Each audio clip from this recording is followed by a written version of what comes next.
Organisers say they downloaded the wrong song from the internet, they apologised and repeated the medal ceremony with the correct anthem. Well, that is the news for now, but up next it's Queensland votes. Kerry O'Brien and Anthony Green will be here to guide you through all the election results, and it promises to be a fascinating evening. And you can see every twist and turn here right on ABC News 24. I'm Richard Davies, stay with us.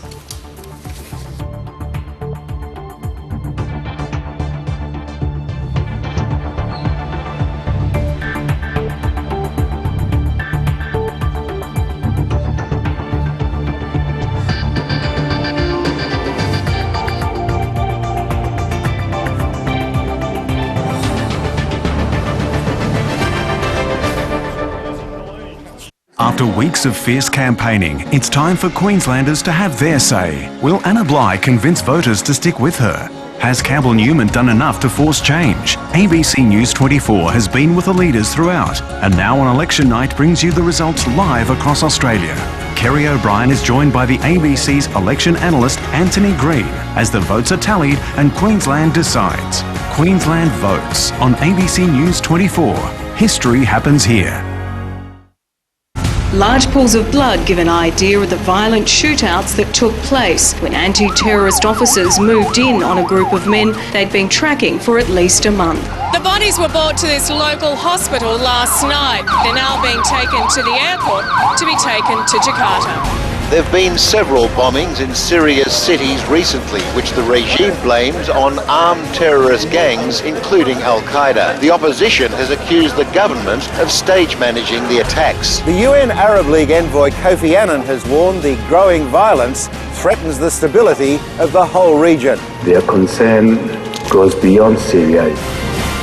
East Timor is keen to show it can run peaceful elections. At the stroke of midnight, May 19, I will hand over leadership of the country to the new president. Jose Ramos Horta says whoever wins this election will play a key role helping the government maintain peace and stability. Q&A. What I want her to do is get rid of those bloody jackets. We're letting people know that Jesus loves porn stars as much as he loves pastors. It's missing all body hair. It's missing body hair. Monday, Trade Minister Craig Emerson, Shadow Attorney General George Brandis, Queensland Green Senator Larissa Waters, former Howard advisor Graham Morris and Labor lawyer Liberty Sanger. Q&A Monday, right across the country. A dying country town is embarking on a bold social experiment. Well, to move to Trundle, what could you see yourselves doing? We've got everything you need. A farmhouse for just $1 a week rent. It's just going to be great. Over 12 months, we follow 5 families' life-changing journey. Mouse plague from hell. The compelling new series. You may kiss your bride. Country Town Rescue. Starts Tuesday at 8 on ABC One. Hard to convince Americans that's the case. The message is clear. The G8 is no longer the agent of change. This crisis has only just begun. Farmers have come together for this cause. Wetlands across the Murray-Darling Basin are once again teeming with life. From Washington, Moscow, Tokyo, Darwin, Canberra, Brisbane.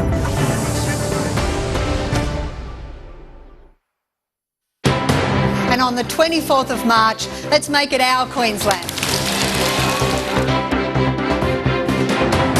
And to put an end to 20 long years of Labor. It's wonderful to win against the odds. We can make Queensland a can-do place once more. But as this battle begins, we are in for the fight of our lives. Welcome to the ABC Election Centre in Brisbane. After a day, I think we can fairly assume when Queenslanders voted emphatically to change the course of their political history. Let's not beat around the bush. All the indicators add up to a landslide victory for the LNP, with a seriously diminished Labor Party facing the bleakness of opposition after 20 of the past 22 years in power, despite a Herculean blitz by the Premier Anna Bligh in the final days. The only question mark as this election campaign drew to a close was whether Campbell Newman would overcome a popular local Labor MP in Kate Jones in the seat of Ashgrove to become Premier without any previous parliamentary experience. That question now seems irrelevant. We can expect the story to unfold dramatically over the next hour or two, but with the campaign now behind him, Campbell Newman joins me now from the Ithaca Creek State School in the Ashgrove electorate. Campbell Newman, we invited you on at this stage of our coverage just to give you the opportunity for an early declaration if you wanted to take it up. Thanks, Kerry, but I like to see what happens when they open those ballot boxes. Been around politics for a few years now, and sometimes electors serve up a few surprises, so I'll keep my powder dry for a while yet. But the ballot box is now closed. Obviously, we don't expect you to be rash at this last minute. But nonetheless, it is quite obvious by now that this is going to be a big result for your side of politics. It does sound like the people of Queensland have voted for change fairly significantly. The extent of that will become apparent, obviously, in the next hour and a half to 2 hours.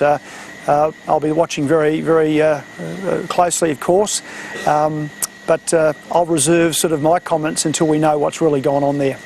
Just tell me this, what will you hope, what do you hope will be the mark of a first-term Campbell Newman?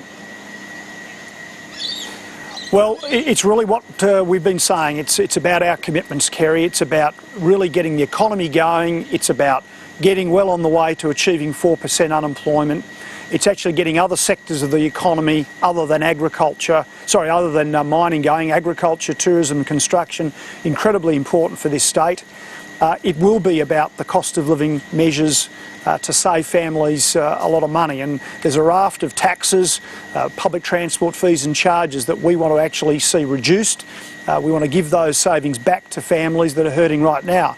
So all those things will be delivered over the next 3 years, plus a major restructuring of government to return accountability and get back to proper Westminster ministerial accountability. I can't imagine that the seat of Ashgrove has ever had the attention before that has been focused on it in this campaign. Was there ever a point, I know that the polls at times were moving around, but you must have done your numbers very carefully before you embarked on this course. Was there ever a point when you were genuinely worried that you might not win it? Oh, there are a few times there, Kerry, to be perfectly honest about it, but I did always believe that the result in Ashgrove would mirror the overall state result, and I'm assuming that's going to be the case tonight, that people ultimately would vote for change. The real thing I say this evening to the people of Ashgrove straight away, while I've got the opportunity, is thank you for your forbearance and your patience. You have had a lot of people in your face, a lot of stuff thrust into your letterboxes. I know you're going to enjoy the coming weeks and months being free from political sort of campaigning. So thank you, Ashgrove. Whatever the result this evening, thank you for putting up with us all. You became the target of an intense negative campaign from Labor, certainly in the more recent weeks. Was there a point where that was hurting you personally? I think it was hurting for a time there, but thankfully we got through that period, and I think then obviously I think the case shows that that has hurt the Labor Party, and I think ultimately there does need to be a debate after this election's well and truly put to bed about the way we conduct ourselves in our campaigns in future, all sides of politics. I don't think this sort of thing should happen in the future. It's just gone way too far. And tell me, how closely have you been studying the parliamentary rule book? Well, there's plenty of time for that, but I don't know about that. Delighted. I think you'll find you'll be under scrutiny from the minute you walk into that chamber. Well, I've been there before, Kerry. You see, I was elected by the people of Brisbane as an outsider back in 2004, 8 years ago, almost to the week, and that was a very steep learning curve too on things like that. So I'm relishing the challenge if that indeed is the result tonight, and I know all the members of the team that get elected this evening will be relishing that challenge. But it's really ultimately about the outcomes that Queenslanders expect. Campbell Newman, thanks for taking the time to have this chat at this stage of the night. Thanks. Thanks, Kerry. Now, voting did just finish a few minutes ago, and the ABC's veteran election analyst Anthony Green will be able to start making sense of the numbers shortly. Anthony, I thought now's the right time to just take us through the chamber as it existed up until 6 o'clock tonight. Yeah, so I don't think it'll look like this after tonight, but let's have a look. These are the numbers from the last election. The Labor Party had 51 seats at the last election. They still hold them today. The LNP won 34 seats in the last election. They've lost 3 members since. 2 are now appearing under there as the Katz's Australian Party candidates, and they lost also Rob Messenger, who's now an independent. So the numbers are 51, 31, and then 7 on the crossbenchers at this stage of the night. And they're the numbers. The LNP need 14 seats in a swing of about 4.5% to win this election. And of course, the polls are indicating twice that swing. Well, there's a lot of seats in play tonight, possibly more than any other time in this state's history. But let's just take a look, get a flavour of some of those that are going to be of particular interest. Well, Ashgrove, of course, Campbell Newman trying to win this seat, become a premier from outside of Parliament. He has to get over, defeat Kate Jones. She's run a vigorous campaign, but in the end, I think she'll be brought down by the government's record rather than her own record. So that'll be a key seat to watch. The next up is Mount Cootha. Andrew Fraser, who's the State Treasurer and Deputy Premier, he's facing a fierce contest from Saxon Rice for the LNP, and he's in serious danger of losing his seat. That would be one loss of a potential leader for the Labor Party, as is the case in Greenslopes, where Cameron Dick is the Education Minister and the member for Greenslopes. He's got a 7% margin, but he will also be at risk in this election. Up in the north of the state, Mulgrave, it's one of those interesting regional seats. Curtis Pitt, his father was the member for 2 decades before him. He's got a real battle in his hand with an 8% margin in far north Queensland. Mundingborough, the famous by-election in that electorate, cost the Goss government office, and Lindy Nelson-Clark, who's held the seat for a decade, she's retiring at this election. Then we have the interesting seat of Mount Isa, where we may see the 3rd generation of the Katter family enter Parliament. Rob Katter trying to enter Parliament, defeating Betty Kiernan from the Labor Party, a seat that people think of as just about Mount Isa, but it's a vast rural electorate, and he's in the middle of Bob Katter's own seat, so Rob Katter has a strong chance there. And finally, Nanango, where Dolly Pratt was originally elected for One Nation, has been an independent for more than a decade. She's retiring. We've got an interesting contest between Deb Frecklington from the LNP and Carl Rackerman, the former Australian fast bowler, who's running for Katter's Australian Party. OK, to give you the best analysis of results as they come in tonight, we have the LNP's parliamentary leader and soon-to-be Deputy Premier Jeff Seeney, and Labor's former Deputy Premier Paul Lucas, who's retiring at this election. Now, Jeff Seeney, now that the votes, the ballots have closed, I think we can afford to be a little more candid than we might otherwise have been. What sort of swing do you think is reasonable? Is a reasonable expectation on your part tonight? Well, it's very hard to quantify, Kerry. Experienced poll workers today have said to me that they haven't seen anything like it. There is a big swing out there. How far it will go and how far it will translate into seats will be seen over the next couple of hours. So we're certainly looking at something approaching double figures. I would have thought so. And even to call a 10% swing is a big call for someone who's been involved in politics as long as I have. But I think that it's certainly looking at something like that. And possibly more. And possibly more. Paul Lucas, if that's so, and there's a lot of evidence that it may well be, that is going to reduce Labor to a rump like never before. Look, I think it will probably be more than 10%, up more than 12, 13%. It will be a bit variable around the ridges. Queensland's like that. But look, let's make no bones about this, Kerry. This will be a devastating result for Labor, a very bad one that will take us quite a while to recover from. So the possibility of being almost wiped out around the state other than Brisbane, except for maybe a couple of seats like Rocky and Mackay, and a seriously small rump in Brisbane itself. Well, look, I think that you've got to look at each seat on its merits, and there are particular things that have happened to either side in particular seats. How Katter will manifest himself now, given that I think his support has sort of evaporated a bit, will be interesting in seats like Mulgrave and Mount Isa. But on the other hand, certainly it is a challenge for us. But I can just remember in 2001, I think it was, Jeff, the LNP only had, or the then Liberals and Nationals had one seat in Brisbane. So these things can happen, and what I say is that the important thing is to learn from results and recover. You may have a lot of time to... Anyway, we won't go into that at this stage. It's anybody's guess at this stage at what point Anna Bligh will emerge to concede defeat and Campbell Newman to claim victory, but I don't think we'll be up too late. Brisbane's former Lord Mayor intends to join LNP faithful for celebrations at the Hilton Hotel in the heart of Brisbane tonight. Melinda Howells, who's followed the Newman campaign from the start, will be there to record history in the making. Melinda, is there any sense of expectation there at this point, or are people still going home to freshen up after a day on the booths? Well, yes, fairly quiet still at this stage, but this is the party that the Conservatives have waited to throw for 14 years in Queensland almost. They've lost 5 elections in a row, some of those in Labor landslides. But now the merged Liberal National Party looks set for a reversal of fortune. There are expected to be hundreds of LNP supporters here tonight. In a break with tradition, neither Campbell Newman nor Anna Bligh will be at the tally room tonight.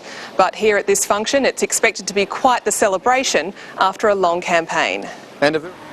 It's a year since Campbell Newman embarked on a bold plan to take back Queensland for Conservative politics. And despite being streets ahead in the opinion polls, he was keeping it humble. I don't take their votes for granted at all. He's not a member of Parliament, he doesn't live in the electorate he's contesting, he couldn't even vote for himself. Do an absentee vote. But tonight he's likely to be Queensland's new Premier. Did you need any advice on voting? Odds-on winners can afford to be grinners. It's ALP women who've tried to hold off Campbell Newman at the choke point, Ashgrove. I've had hundreds of volunteers working on my campaign, some of which have actually never voted Labor before. But it may not be enough to save the woman who's held the seat for Labor for the last 6 years. The mood for change is everywhere. Probably he will be worse than her, but doesn't matter. Have to be changed once, you know. The Premier voted at the inner city school where her career began, with her son on his 19th birthday. Who did you vote for, Al? Best candidate on the sheet. This is the school that both of my children attended. It's a school which has always been a big polling booth. It's one that I've voted at many times. I've staffed this booth. But many of her constituents don't want to see it end here. I think she's been a great Premier, especially in this area during the floods. In Mount Cootha, the Treasurer was trying to hold back the LNP tide. Hey guys, I'm Andrew Fraser, I'm the Labor candidate. In a seat the Greens hope could be their breakthrough. Well, we outpolled Labor in a number of booths in the last federal election. Labor was handing out how-to-vote cards that suggested Greens voters put the ALP second. That's a misleading one. This is the official Greens party. The LNP has taken legal action. And in Mount Isa, Robbie Catter was hoping to take new territory for his father's party. I think it'd be tough. This has always been a Labor stronghold. Tonight we'll find out just how much fortune has favoured the bold. Anna Bligh is spending the night at Trades Hall in her South Brisbane electorate awaiting the people's verdict. Kieran Binney has been covering Labor's campaign. He joins me now from Trades Hall. Kieran, I think it would be fair to observe that Anna Bligh would have known going into this campaign that it was lost before it began, and it was probably more a case of saving as many seats as she could. You would not have picked that from her demeanour, would that be right? No, certainly not in the first weeks of the campaign at least, Kerry, but last Sunday when the poll confirmed the results, the 60-40 split between the LNP and Labor on a two-party preferred basis, the Premier demeanour definitely did change. In fact, their advertising changed as well. They started talking about basically saving seats, don't give the LNP too much power when they're in government. OK, Kieran, well, I guess the night's going to unfold in Trades Hall, but I don't think there'll be too many balloons being popped on the night. Thanks for that. No, I don't think so, Kerry. Thanks. Jeff Seeney, would it be fair to say, just tell me this, would you have won this election without Campbell Newman? We certainly wouldn't have been looking at the sort of result that I believe we're looking at today. I think it was my estimation at the time, casting my mind back a full year, that our chances of winning the election were much slimmer, and if we were successful in winning the election, it would be by a narrow margin or with the support of independents, neither of which presented a very palatable option to us. But what did that say about your party? I think it said that we lacked a strong leader from the southeast corner. The numbers are obviously here in Brisbane and the southeast corner. We lacked a strong leader that could appeal to that great mass of people in the southeast corner. And what Campbell Newman brought to the LNP was a leader with a proven track record, a leader that the people in the southeast of Queensland knew and trusted, I believe, and that was the impetus that we needed to make the LNP fulfil its full potential, which I think we'll see played out tonight. And Paul Lucas, will there be recriminations within Labor after this is over about the extent to which the campaign relied on negativity to try and limit the damage? Well, look, there's been a lot of discussion about that, Kerry, and the real difference between this campaign perhaps in Queensland and the last Victoria and New South Wales elections is that Campbell Newman, of course, had a record that we could look to as Mayor of Brisbane. On the other hand, in both Ted Value and Barry O'Farrell in New South Wales were clean skins, hadn't been in Parliament before. Much harder to campaign in relation to those matters. But let's just deal with the situation as to the context this election is in. The real difference was Anna Bligh's amazing popularity, and she still has that. In fact, it has grown.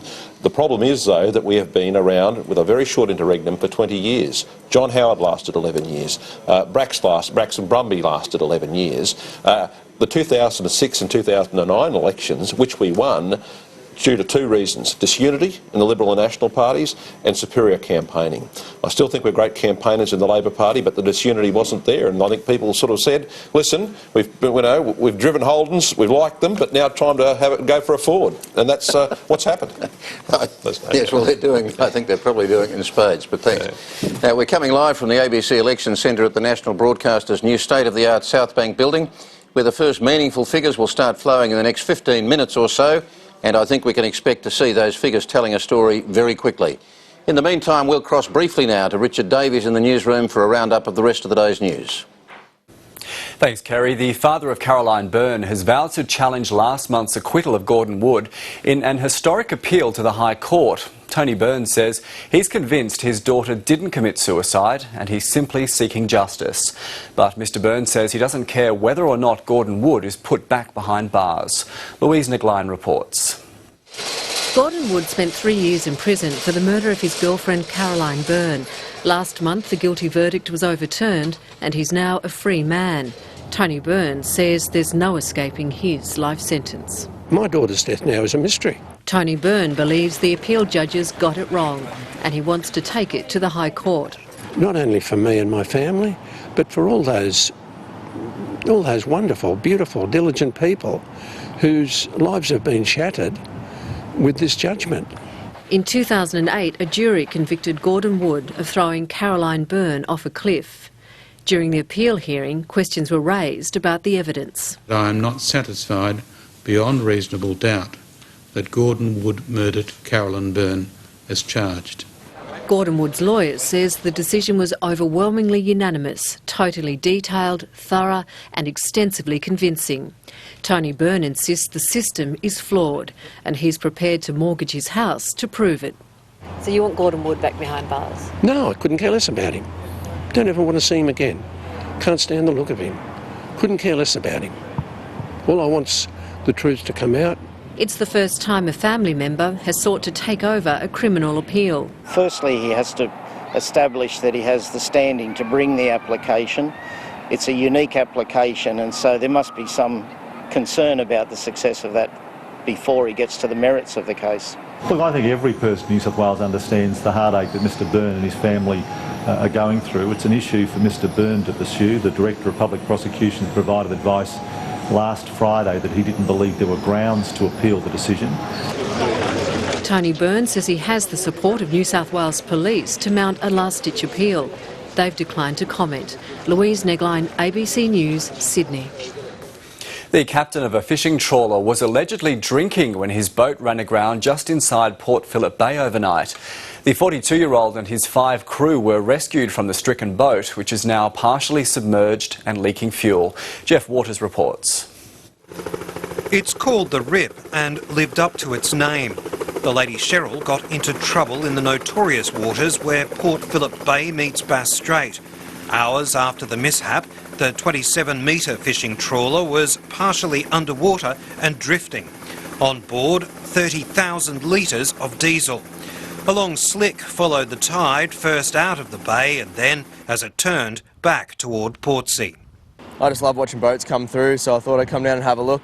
Probably more concerned about what's on board, the fact it's going to, or may, spill. I don't think it is.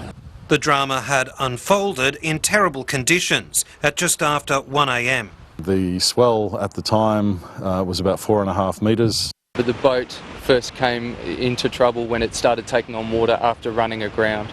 So it would not appear that the conditions were the sole factor in the vessel sinking. A launch crew from Melbourne's port pilots, whose job it is to help guide massive ships through the kilometre-wide channel, was already at sea when the fishermen called for help. They pulled alongside the sinking boat and within 10 minutes had 6 men on board. No one was injured. They coped with it extremely well and displayed exceptional seamanship qualities. The fishermen were taken to nearby Queenscliff, where police say the skipper returned a positive breath test. The driver of the vessel has returned an alcohol reading over the prescribed limit. Port authorities say shipping in and out of Australia's busiest port was not affected. And they say the choppy conditions are helping break up the diesel spill, which hasn't yet made land. Jeff Waters, ABC News. Residents in South Australia's far northwest are bracing for more aftershocks after a large earthquake shook the Aboriginal townships last night. The 6.1 magnitude quake happened just after 8 o'clock last night. The epicentre was 370 kilometres west-northwest of Oodnadatta. The body of a young man who'd been missing for 4 days has been found in a river on Sydney's outskirts. Peter Reinhardt was last seen on Tuesday night when his tinny overturned on the Nepean River. Members of the 25-year-old's family kept up a vigil by the water throughout the search. The body was found by police this morning near Richmond. Mr Reinhardt was testing a motor on a new boat on Tuesday evening when for some reason it appears that boat is overturned and Mr Reinhardt was swept into the river. A report is being prepared for the coroner. Overseas, and Barack Obama has joined the debate over the shooting of an unarmed black teenager in Florida. He says he relates to the suffering the boy's parents must be going through. Trayvon Martin was fatally wounded on a trip to a shop to buy snacks, but police didn't arrest the man who shot him because he claimed it was self-defence. Students at the boys' school have staged a walkout in protest. President Obama has called for a full investigation of the incident. You know, if I had a son, he'd look like Trayvon. And, you know, I think they are right to expect that all of us as Americans are going to take this with the seriousness it deserves and that we're going to get to the bottom of exactly what happened. The case has also prompted renewed criticisms of laws which allow deadly force to be used in self-defence. The European Union has imposed sanctions on some of the Syrian president's closest confidants, including his British-born wife. The move is meant to increase pressure on Syria to halt its bloody crackdown against a year-long uprising. Europe correspondent Lisa Miller reports. European leaders meeting in Brussels were determined to send a very personal message with these latest sanctions. These include 4 family members and many ministers, senior and high-profile figures from the regime. The Syrian president's wife will face travel bans and her assets will be frozen. His mother and sister are also targeted. Asma al-Assad was once considered a rose in the desert, someone who could help reform the country. In the past, that seemed to be her desire. Many changes have happened, many positive changes have happened, but we haven't reached our final destination. But hacked emails, purportedly from her, revealed that the British-born former investment banker had a luxury shopping habit, spending tens of thousands of dollars on the internet while violence raged in her country. You will not be surprised to hear that we received information on how the wife of President Bashar al-Assad spent her money. This is probably why we decided to strengthen the sanctions.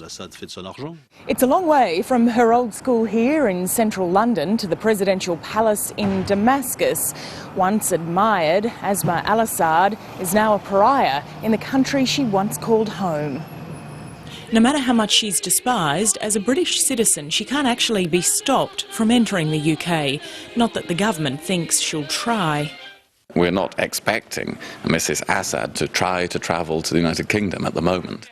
Whether these sanctions will change the situation on the ground is doubtful, but by targeting the president's family, the EU makes it clear that those who support him will pay a price. Lisa Miller, ABC News, London. To sport, and Brisbane winger Jharal Yayi is likely to miss the rest of the NRL season after breaking his ankle in the Broncos' win over Souths in Perth last night. Tonight, the Warriors were too strong for the Titans in Auckland. Last night, the Panthers trounced the Eels and the Broncos produced a second-half fight-back against the Rabbitohs. Duncan Hunsdale reports. Perth's bid for an NRL team wouldn't have been harmed by almost 16,000 turning out to see Souths make the early running. Down 12-0, things got even worse for the Broncos when representative winger Jharal Yayi went down in a sickening incident. Oh my goodness gracious me! Yayi went straight to hospital and faces a long stint on the sidelines. That setback inspired the Broncos, who didn't concede another point and added 20 of their own. The ball to Hoffman, he broke the fullback in a race for the line, he scores a great Brisbane try! Brisbane has 3 wins from its opening 4 games. Bill, I think he's in! Parramatta's dreadful start to the season continues. To Jennings, they won't catch him! Lassoed by the Cowboys last week and mauled by the Panthers last night, the fans are losing faith. They're entitled to their opinion. They're paying big money to come watch us play. And for us to dish out performances like we have, of course they're going to be upset. Coach Stephen Kearney looked lost for words as Penrith went on a try-scoring spree. And 3 of them came from a former Eel, Etu Waisili. Whoa, yes, that's good. The Gold Coast Titans' financial position appears perilous, and the visit to Auckland was almost as frightening.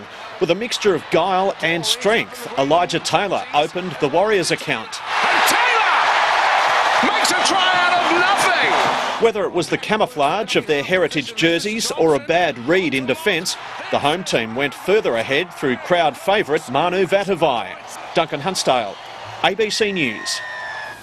The 2012 AFL season is about to kick off, with Greater Western Sydney making its debut against the Sydney Swans. The Greater Western Sydney Giants are the clear underdogs, with coach Kevin Sheedy naming 17 rookies to take on the well-honed Swans. Australia has lost the 4th one-day cricket match against the West Indies. Australia won the toss and sent the Windies into bat, a decision they're probably now regretting. Kieran Ballard scored a blistering 102 off 70 balls to help the West Indies to a record total of 294. Australia's run chase didn't start well, with opener David Warner falling for just 1. David Hussey scored a half-century, but Australia never looked in control of the game and were all out for 252 in the 46th over. The West Indies now lead the 5-match series 2-1. It's not the first time the wrong anthem has been played at an international sports event, but it's certainly one of the most embarrassing. When Maria Dmitrienko took the podium after winning gold in the shooting championships in Kuwait, she heard a satirical anthem from the film Borat.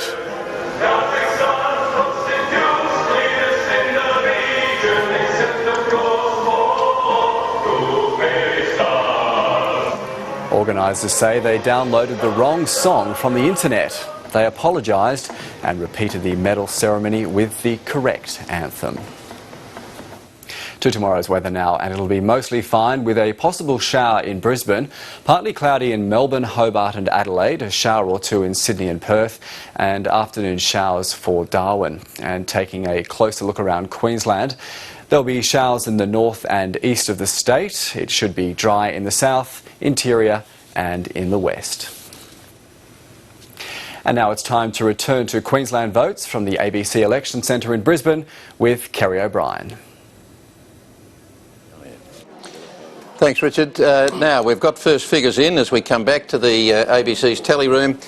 We have, as our special panellist tonight, the putative, I think, Deputy Premier in Jeff Seeney and the former Deputy Premier in Paul Lucas. But we also have Anthony Green, a veteran election analyst, and we've got the first figures for tonight. And what are they showing, Anthony? Well, on the first figures, we're seeing the Labor Party's first preference votes down 20%. The Katter's Australian Party's doing very well, but these are very early figures. These are mainly rural booths. But already we're starting to see some Labor seats with almost enough votes to give away. Whitsunday, for instance, which we'll look at in a moment. But all the indications are, at the moment, 12-13% swing. But as I said, these figures are heavily concentrated outside of the southeast. OK. What are you two looking at for your early indicators of what the ultimate picture is going to be? Well, I'm certainly interested to see the KAP vote, the Katter Australia Party vote. It's showing there's somewhere about 20 to 27%, which in those little booths is a base vote. So that proves to me that the Katter Party's not going to do nearly as well as a lot of commentators have talked about. No. In those sort of areas, that anti-establishment vote is around 20 to 30% is their base vote, and they've got to build a lot on that to be successful in the broader areas. So if they can only get that in those little booths, they're not going to do well in the bigger areas. What do you make of the early figures, Paul? Well, look, there are some seats where the Katter Party will do better for the reasons Jeff indicated, but also there are some seats where they have candidates that are in fact better candidates. And I'm told that the candidate, for example, in Whitsunday is a reasonably strong one. They have a strong one in Mulgrave as well. We're very optimistic that we'll hang on in Mulgrave, and let's see what happens. I would hope that our vote certainly would get above the Katter Party in Whitsunday. But certainly there's a very high primary vote for the LNP candidate there, which makes it pretty hard to get over the top of in any event. So let's see with these early booths, see a little while before we know. But look, these are not good figures for us. Let's not beat around. No, that's right. They're little booths in those electorates. They're small booths and they're small communities, and unless you know the community and understand the dynamics of the community, it's pretty hard to project anything from it. Anthony, what are you looking for as your first real indicators? Well, we have some first figures for Whitsunday, which show that this gives a flavour. Now, these will be smaller electorates. This is Jan Jarrett, who's the Minister for Tourism, Manufacturing and Small Business, up against Jason Costigan from the LNP, who's a well-known broadcaster and football commentator in North Queensland.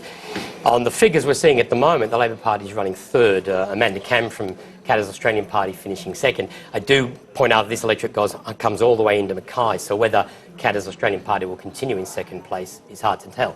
But the one thing we can be pretty sure of is that on the very early figures we're seeing a substantial swing of 16%. We've got a two-party preferred count in this district, and it's indicating that on that's 5 booths with an estimate of preferences in this electorate, Jason Costigan would go on to win Whitsunday, and that's the first seat we could give away. We'll get a little bit more counting, but certainly there's nothing there to indicate Jason Costigan isn't going to win that seat. And of course, part of the importance of what happens along that coast is that these seats have been very important strategically for Labor over the years, and if they end up with a lot of those seats gone, that's just going to compound the headache for them, isn't it? Yeah, and then we have a look at Warrego. It's the seat we won't have a lot of look at tonight because it's a very safe LNP seat. Howard Hobbs has held this since 1986. He's along with Dean Wells, who's the longest-serving member of the Parliament. David Bowden was the late-announced Labor Party candidate. Howard Hobbs is well ahead. Katter's Party second. Mark O'Brien, who's the Murwa Shire, I think it's pronounced, mayor, is running third. These are very early figures from quite remote parts of the electorate. But even on these figures, we're seeing, I think we'll see an enormous bar here to 74.7%, 0.4. It's only but it's a very safe seat, so the result hasn't changed much. But the interesting thing there, Anthony, once again, is the Katter Australia Party vote. That seat comes take into the areas that where coal seam gas and mining has been controversial. If ever the Katter Australia Party were going to get a substantial vote, the indications would be there. The fact that they're only polling 15% means that's really nothing more than nuisance value for us. Well, the other thing about Warrego that you've got to look at is that it depends where Mark O'Brien is. Mark O'Brien is a very strong candidate, a very popular mayor of Merway, Charleville, and it may or may not be in the area that he's in. Look, this was a seat that we held in the real old days. I think we held it prior to 74, and but the rural workforce, meatworks, all those sort of things are no longer there. We could never, I think, realistically ever expect to win it back under any circumstances, but Mark O'Brien, maybe under different ones, would find it a lot more favourable. Okay, what are the numbers, Anthony? I think we've got Mudgee Bar. I mean, I'm already seeing 16 seats where the LNP are ahead. Given away changing. I think the count's too early to say that, but everything is swinging wildly that way at this stage. But we can have a look at a few more seats here. The seat of Mudgee Bar, and we see this is in the Gold Coast hinterland. The Liberal National Party actually hold this seat, Ros Bates. Well, they won this at the last election. Some of these seats, which aren't in play, give us a handle on what the sort of swing we're seeing. Ros Bates is well ahead on first preferences. These are a couple of smaller external booths, which have been reported very early. They're not always very indicative of the overall result, but at this stage, Ros Bates is miles ahead on these figures. When we look at it in two-party preferred, we're seeing a 24% swing. Now, look, that's the sort of swing we're seeing. It may be that in the seats the LNP already hold or that they won at the last election we will see massive swings. But Ros Bates, who's a shadow minister, has been easily re-elected at this stage in Mudgery. Okay, the seat of Marani in central Queensland between Rocky and Mackay. This is also held by the LNP since '94 by Ted Malone, but with a slender margin. This may be one seat which doesn't behave like some others. That we don't have any graphics on this, but at this stage, what we're seeing, this is a seat where Jim Pearce, the former Labor member for Fitzroy, is running. He's represented much of this electorate in the past. And on the one booth, we've got a preference count in at this stage. The swing is only 1% to the LNP. We can go through these figures now. 3.7% counted, and I'll go on the figures which are on the graphic, which are saying Ted Malone 583, Jim Pearce 307. When you look at that in percentages, Ted Malone, some seats the LNP will leap above 50. This may be one where I'm not so sure. It's simply because of Jim Pearce being the candidate. When we look at the swing that's occurring, I think, yeah, this is just on the one booth. It's 1.3% LNP ahead. This is one of the older contests at this election for that reason. This may behave very different from other electorates at this contest. So at this stage, we're not giving that seat away either way. Okay, the seat of Caloundra on the Sunshine Coast with the former Liberal Party leader in Mark McArdle. He's held this since 2004 with a margin of 6.2%. Well, Mark McArdle replaced Joan Sheldon, and Christine Anthony, the Labor candidate's run several times, and at this stage, these are very early figures.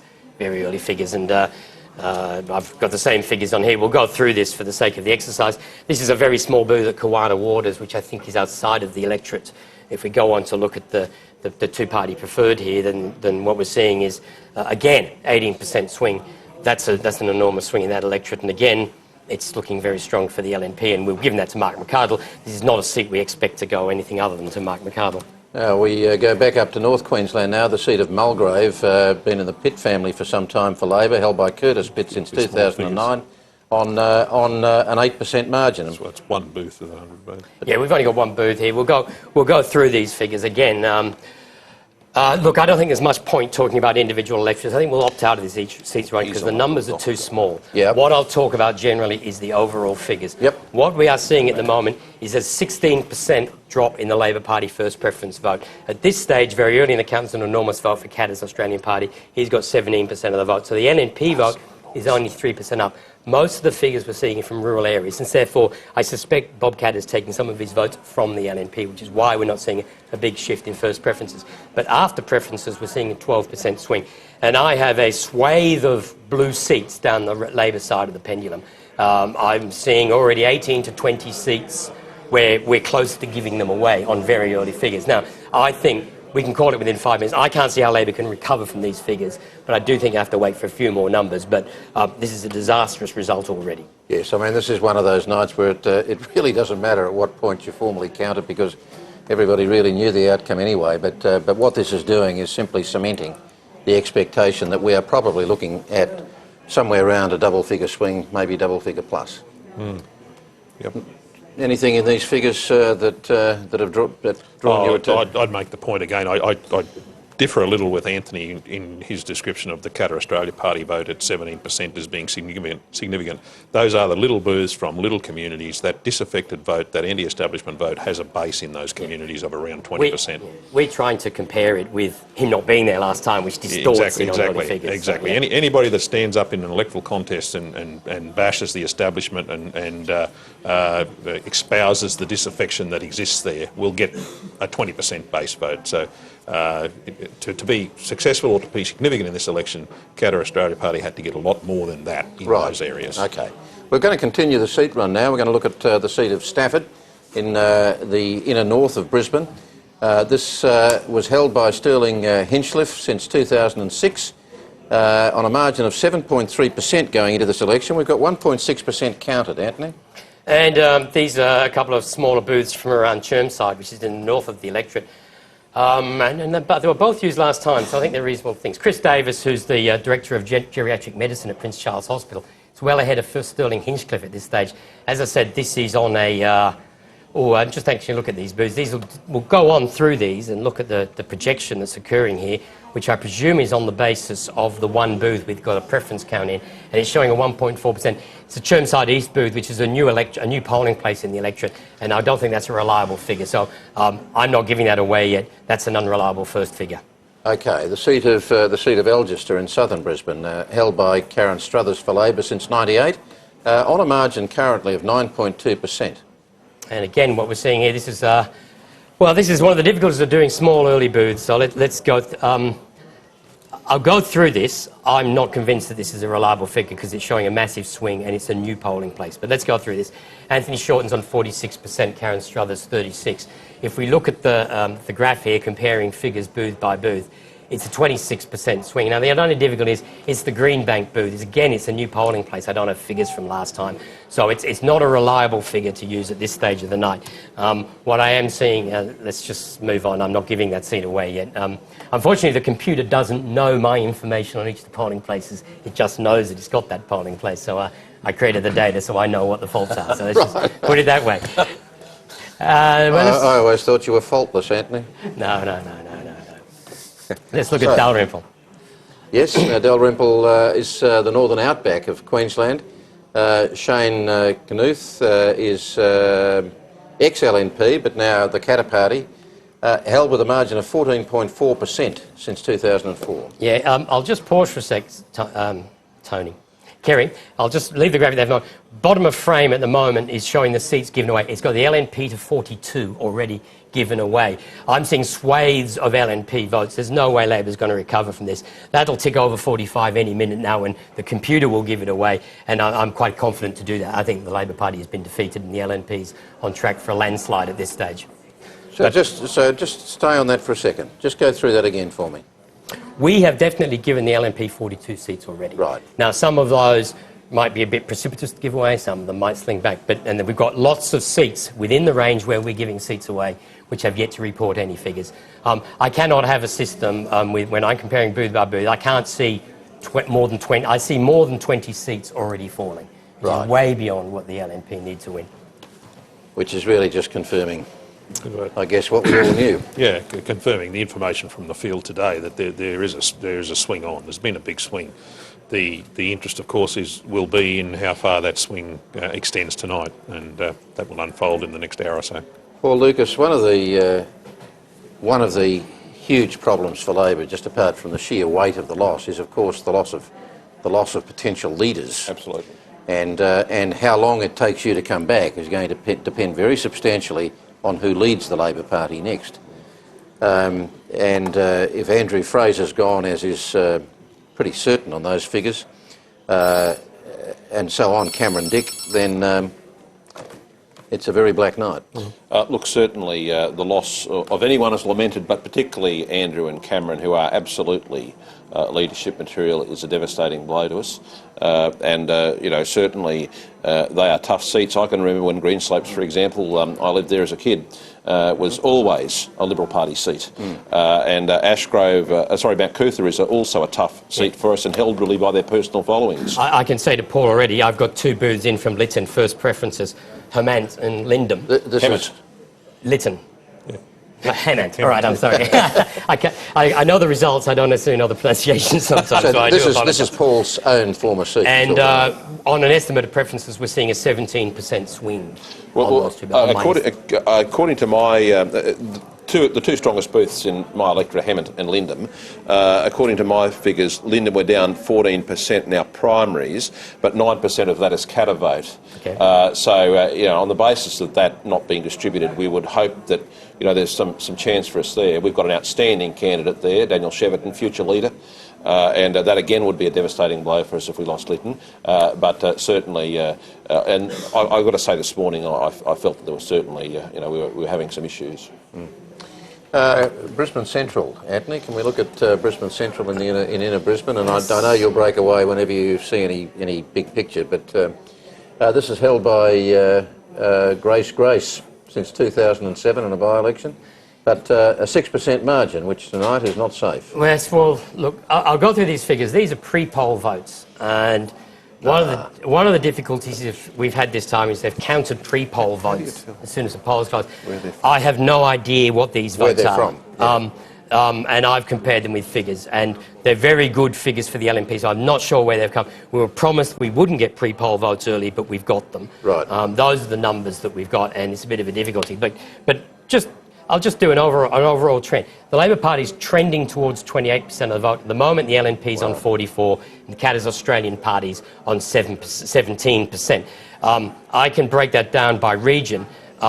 In Brisbane itself, there's, at the moment, in southeast Queensland, a 17% swing and 10% in the rest of the state. And all the good vote for Bob Katter's party is outside of the southeast. I think the question for Katter's party is whether, when the big towns come in, whether they'll do as well. But there's a massive swing on in the southeast at this stage with 1% of the vote counted. So, even on a 10% swing, if that swing was a uniform seat swing, Labor would be reduced to 13 seats. And it could be worse than that? Look, it could be. I hope it isn't. But look, I'm not going to, gild the lily here. This is a very bad result for us, and it is particularly difficult for us, bearing in mind that we potentially will lose our alternative leaders in Andrew Fraser and Cameron Dick. Frankly, I want to say this, though, the Labor Party's been around a lot longer than anyone else, and we'll recover from it, just as the Liberals and Nationals recovered from their defeats. That's the Australian way. But this is a devastating result for us.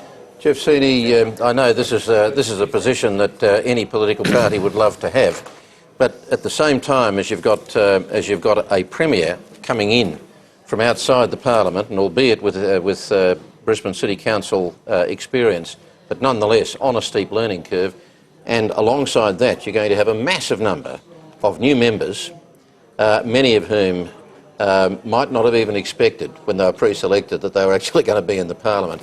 That is going to bring its own headaches. Well, it'll certainly be a management challenge for us, but it's a wonderful challenge to have. Yes, well, I think that goes without saying.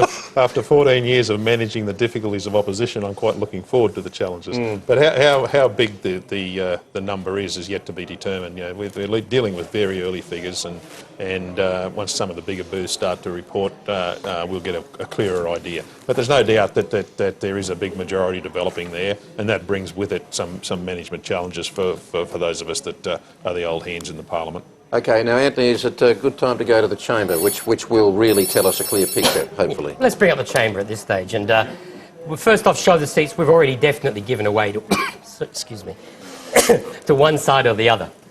And if we, no, we're not going to see the change. Well, I'll tell you what, we have definitely given away already 51 seats to the Labor Party, to the LNP. We've definitely given 7 to Labor, 3 to Katter's Australian Party, and 1 other.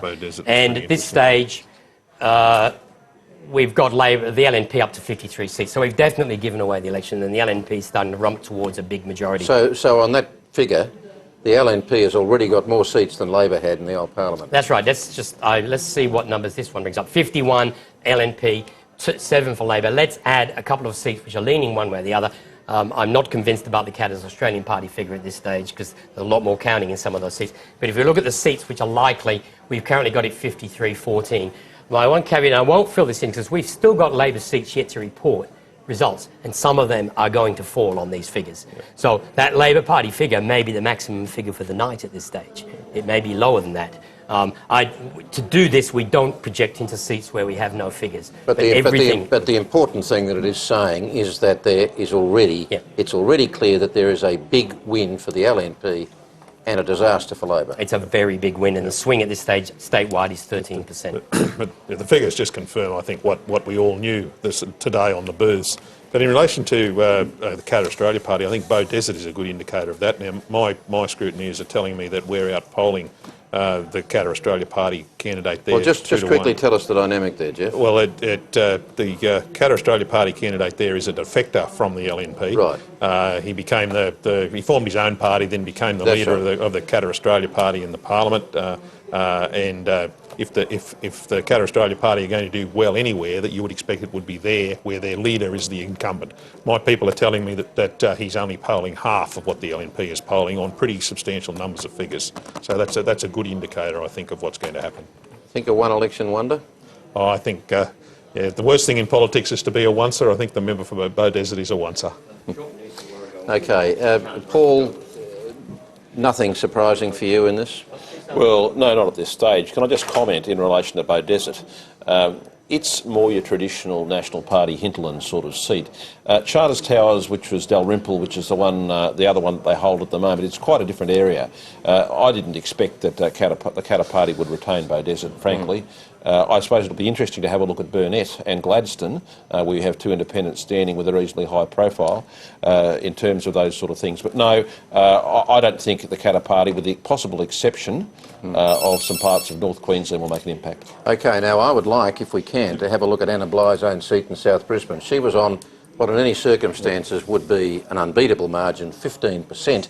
But we've got 10% of the vote counted there, Anthony. That should give us some good figures. Yeah, and at this stage, Anna Bligh there, we've got 10% counted. We don't have any preference counts. They're all estimates at this stage, and the fate of Anna Bligh could end up depending on how strong the Green preferences flow in this electorate. If you go on to the first preference, you can see the LNP candidate is ahead at this stage on first preferences. There's no booths from West End and the area where you'd expect Anna Bligh to do better at this stage. So when we match the figures booth by booth with an estimate of preferences, it's showing the LNP slightly ahead at this stage of the count. They're on my preference estimates. If she does slightly better on Green preferences, she would have been ahead at this stage, and there is a lot more counting to come. But at this stage, South Brisbane is in doubt, which is a sign of what's going on tonight. So Anna Bligh's own seat in doubt. Anna Bligh's own seat's in doubt. On those figures, I think Anthony is being somewhat generous in the well, Anthony's computer is more generous than I would be in terms of the preference flows. I think Anna Bligh is certainly in trouble on those figures, depending, of course, on what part of the electorate it comes from and the booths that have been counted and the booths that are yet to be counted. But the fact that the Premier herself is in trouble at this stage of the night indicates the size of the electoral shift that we're looking at tonight. OK, and Paul, I was actually going to ask you at some point tonight if we saw those potential leaders topple, whether Anna Bligh could be prevailed on to stay in the leadership for a while, but she may not be there herself. Oh, look, I think that's very, very precipitate to suggest that Anna will not retain her seat. I'm confident that she will. But, of course, she has been our greatest asset, make no mistake about this. And, look, the history of this is this.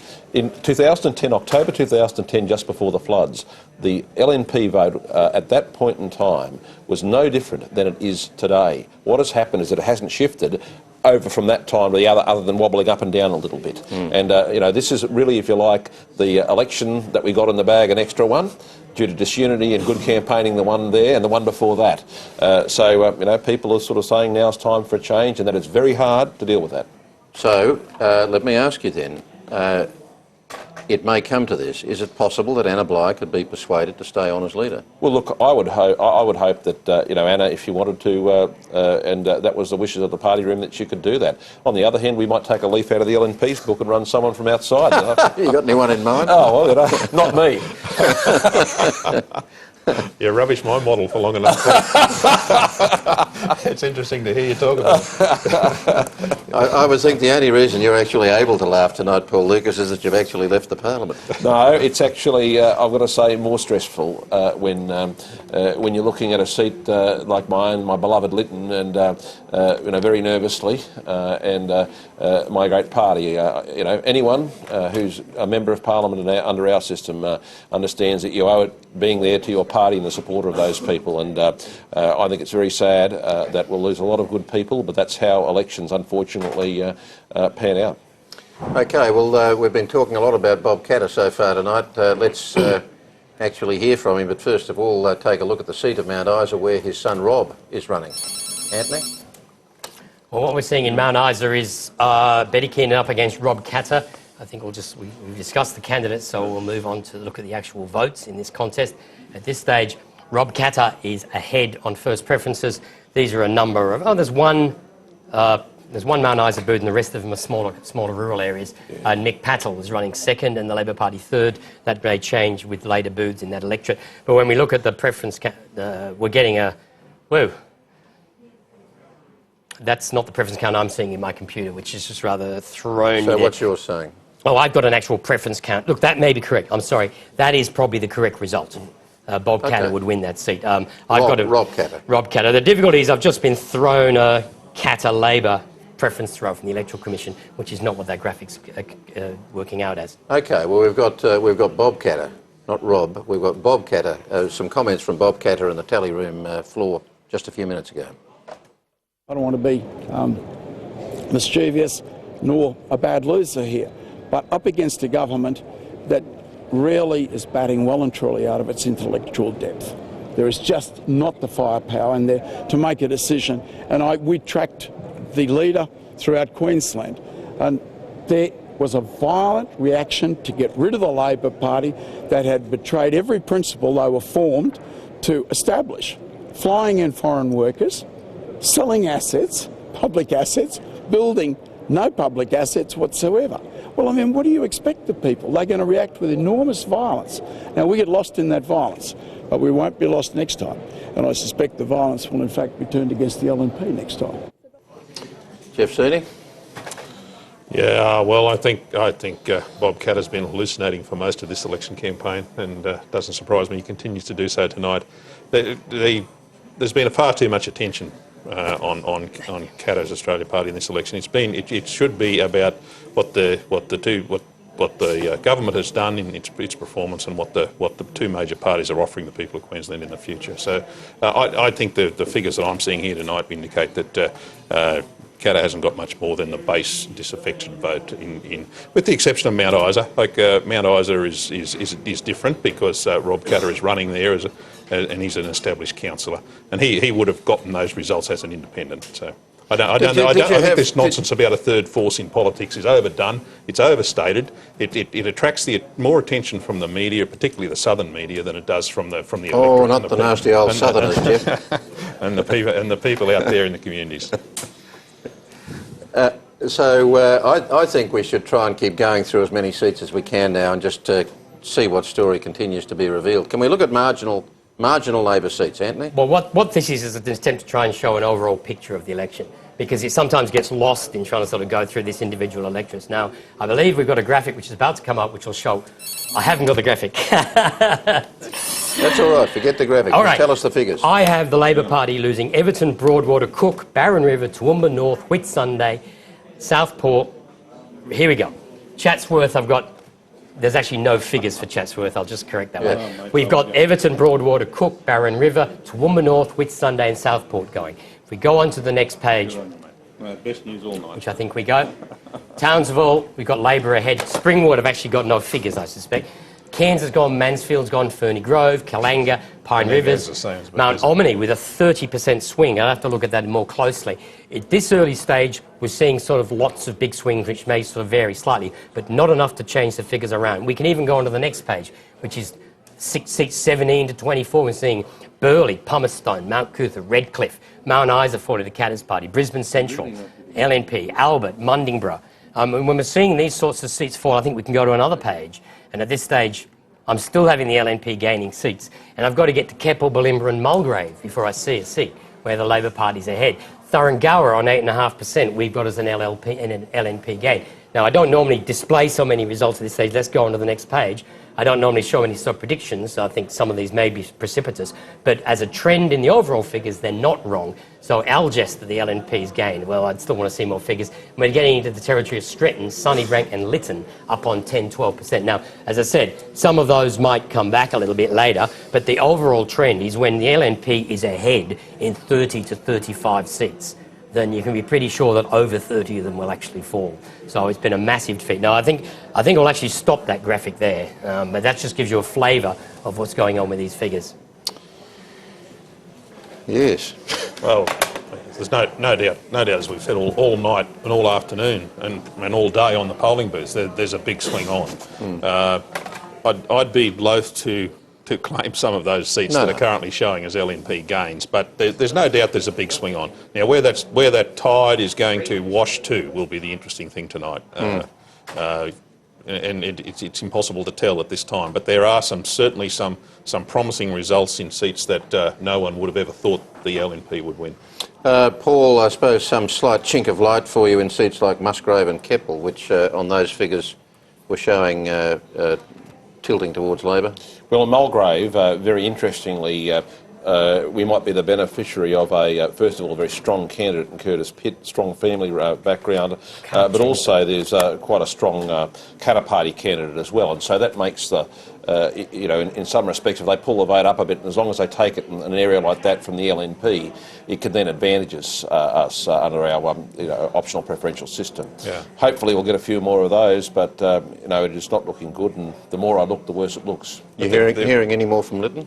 No. I mentioned the Hemmant booth, the Lyndon booth before, the Hemmant booth, which is the safest of all, of 19% primary swing against us. I should point out that was in the old Bulimba when One Nation ran, and it polled a majority vote, I think, then for One Nation. So that may not be surely indicative of what is happening in my electorate, but in any event, it's a very disturbing. Yeah, and the difference, of course, is that Lytton doesn't have an incumbent member. There's all sorts of issues that go on. Well, there's a lot of ministers leaving at this election. Exactly. You've got a very strong tide running, but there is still influences from the local level. How well the candidates have performed, whether they're running against a member that's well entrenched and has worked hard in his electorate at a local level, and there are examples of that in those figures where the swing is by no means consistent, and I would suggest that's because of those local factors. Now, Anthony, are we still having pre-post issues with the individual seats, or do we do a seat run? That's how I look. I'll look at. I've got a couple of seats here in this seat run.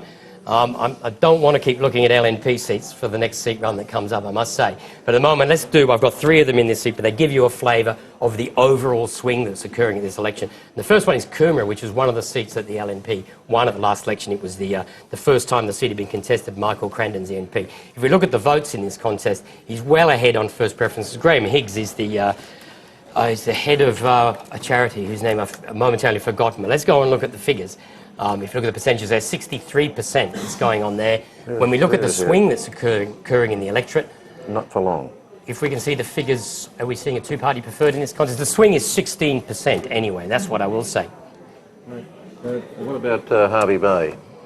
Someone can tell me whether I've got graphics or not. Listen, mate.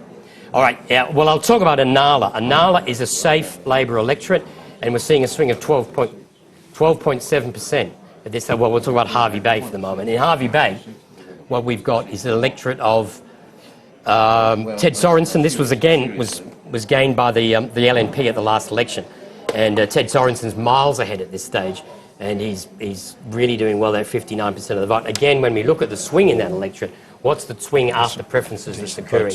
And it's a massive swing. It's 15%. This was held by a minister of the government before the last election. There's a massive swing going on there. Yeah.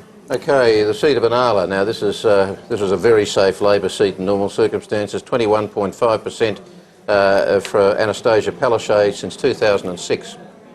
And in this seat, we're seeing Anastasia Palaszczuk is well ahead at this stage. This is one of the safest seats for the Labor Party in the state. And she's well ahead. She's the Minister for Transport and Multicultural Affairs. Joanne Lindgren, the LNP candidate, is a niece of the late Senator Neville Bonner. So she's quite a significant candidate. If you look at the percentages of votes, what we're seeing there is the Labor Party's got 50.8% of the vote, the LNP 32.6%. Again, I'm not sure, I'm not seeing any graphics again. Okay. I can say there's a 12.7% swing going on in that electorate. And the next seat after that, which is Kalanga, look, I think it's worth just discussing this. In Kalanga, there's a 14%. If I can look at Kalanga. Yes. Yep. This is the Caboolture corridor, north of Brisbane. I'm trying to get them on my computer, not the graphics. Mary Ann O'Neill won this seat at the last election when she succeeded Linda Lavash. Trevor Ruthenberg is well ahead in this electorate at this stage. Mary Ann O'Neill, 32.9%. When we look at the preferences after the swing after the preferences, what we're seeing is a 14% swing. That's in one polling place, which always makes me slightly cautious. But I don't think there's any doubt, given the overall statewide swing, that Trevor Ruthenberg will win that seat. He heads the State Lutheran Church. And we've got, I don't think we'll drop the next seat that's listed there. Drop Mermaid Beach. I'd like to see Ashgrove if we can. This, of course, is the seat where Campbell Newman is in the process of unseating the sitting member, Cathy Jones. And we're seeing, yes, let's have a look at Ashgrove. I think we've got those figures coming up. Here we go. Campbell Newman versus Kate Jones. We've got 6.9% counted. The swing there, if we can look at the percentage votes in that election, Newman is on 49% of the vote, Kate Jones on 36% of the vote. That's the Alderley Kindergarten, Enoggera and Gaythorne. And at this stage we are estimating preferences. This is a seat where the Greens' preferences will be strong. And there's a 16% swing going on in that electorate. And at this stage, Ashgrove is definitely won by Campbell Newman. We're quite happy to give that away. Okay, now on the Sunshine Coast, the seat of Buderim, this is an LNP seat and held quite safely for them.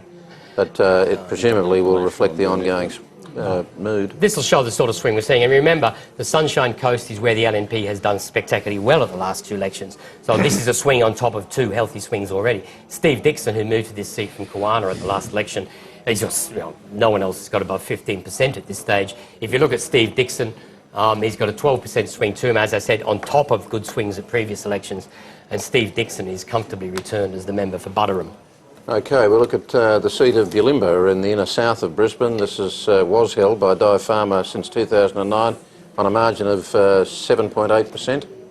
Well, we've got, in first preferences, we've got Seven Hills, and I think, is it Murari? Or... Anyway, Aaron Dillaway is Murray. Murray. I'll get these northern pronunciations one day. Aaron Dillaway, of course, is the original candidate in Ashgrove, and he shifted aside for Campbell Newman.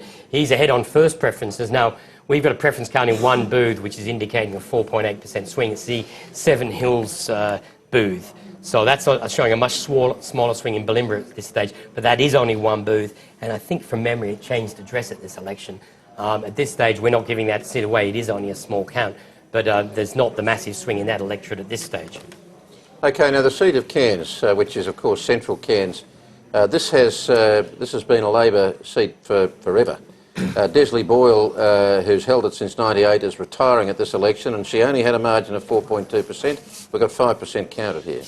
And I've got a mixed selection of booths in this electorate, 4 first preferences and 1 two candidate preferred. At this stage, it's indicating Gavin King's ahead 39 to 31. This is a big vote for the Katters Australian Party. He was one of the better candidates, Darren Hunt, in urban-based Cairns. I think he's been a tactical response police officer, and he's quite a good candidate, and he's attracting 18% of the vote, as you can see there. When we estimate the preferences in that booth, we're seeing a swing of 11% to Gavin King. We've only got 1 booth with preference counts, and that is a swing to Gavin King, and he will win that seat. That's very significant, Kerry, because Gavin King was probably not just an ordinary candidate in this election. Far from that. Far from that. He received a heck of a lot of attention from Paul and his friends. Mainly self-inflicted, I think, Jeff. Well, he did present some opportunities. But the fact that he has achieved a swing like that in the face of that extraordinary electoral pressure, I think is indicative of what will happen in the other seats where that hasn't been a factor. Just to explain, Gavin King made some comments that he very definitely regretted, but comments that were used against him in the election quite extensively, and to achieve an 11% swing, or to be showing an 11% swing at this stage in that sort of circumstance is indicative of the sort of movement that we're seeing across the state. Okay, the seat of Everton now, which is in the north of Brisbane. This was held by Murray Watt since 2009 on a very slender margin of 1.4%. Well, 14% counted. These are the sort of numbers I want to see, and I have, I think, 7 first preference booths and 4 two-candidate preferred counts. Tim Mander, who's a rugby league referee and the CEO of Scripture Union Queensland, he's miles ahead on first preferences, 51 to 35 for Murray Watt, who is this is his first term in the Parliament. Well, it may be his only term at this stage. Tim Mander's well ahead. When we factor in the booths that information is from, what we're seeing is a swing of 15% in that electorate, and that Tim Mander has been defeated. Tim Mander is the new member for Everton. There is no doubt about that. Okay, now can we have a look at the seat of Mundingborough? I think we got one. This is in the Townsville region. This is southern parts of Townsville, held by another retiring Labor member, Lindy Nelson-Carr, since '98. Margin of 6.6%. And look, we've only got a very small count at this stage in this electorate.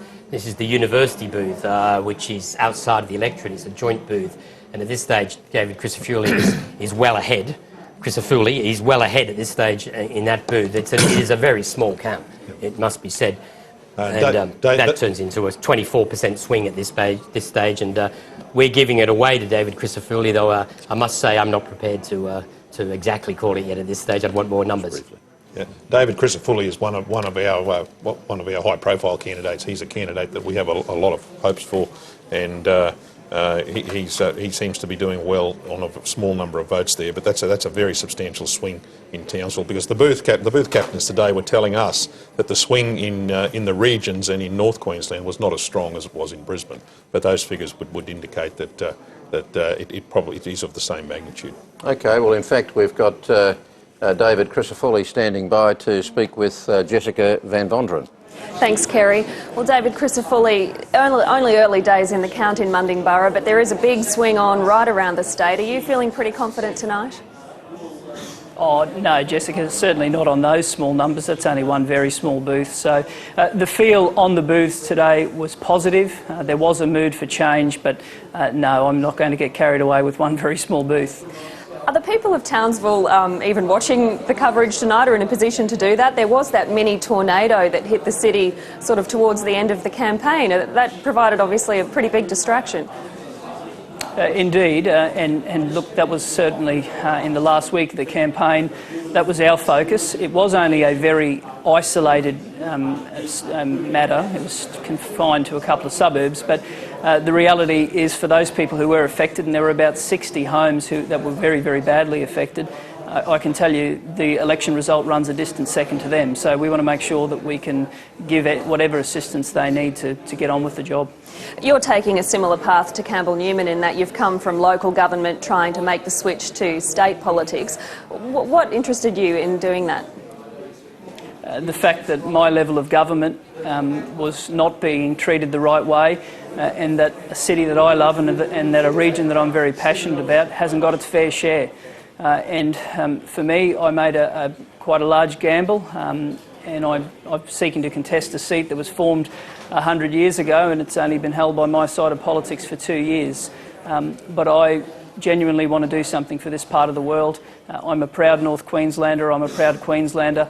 I think this state's best days lie ahead of it, and I think our city's best days lie ahead of it, but it has been poorly run in recent years, and I truly do believe it is time to get the place back on track.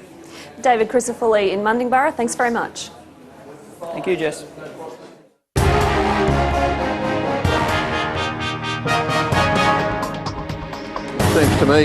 Seems to me this is an appropriate time to take something of an overview. We've now got something like 13.3% of the vote counted across the state, and we're looking at a primary vote swing on average across the state of just short of 15%.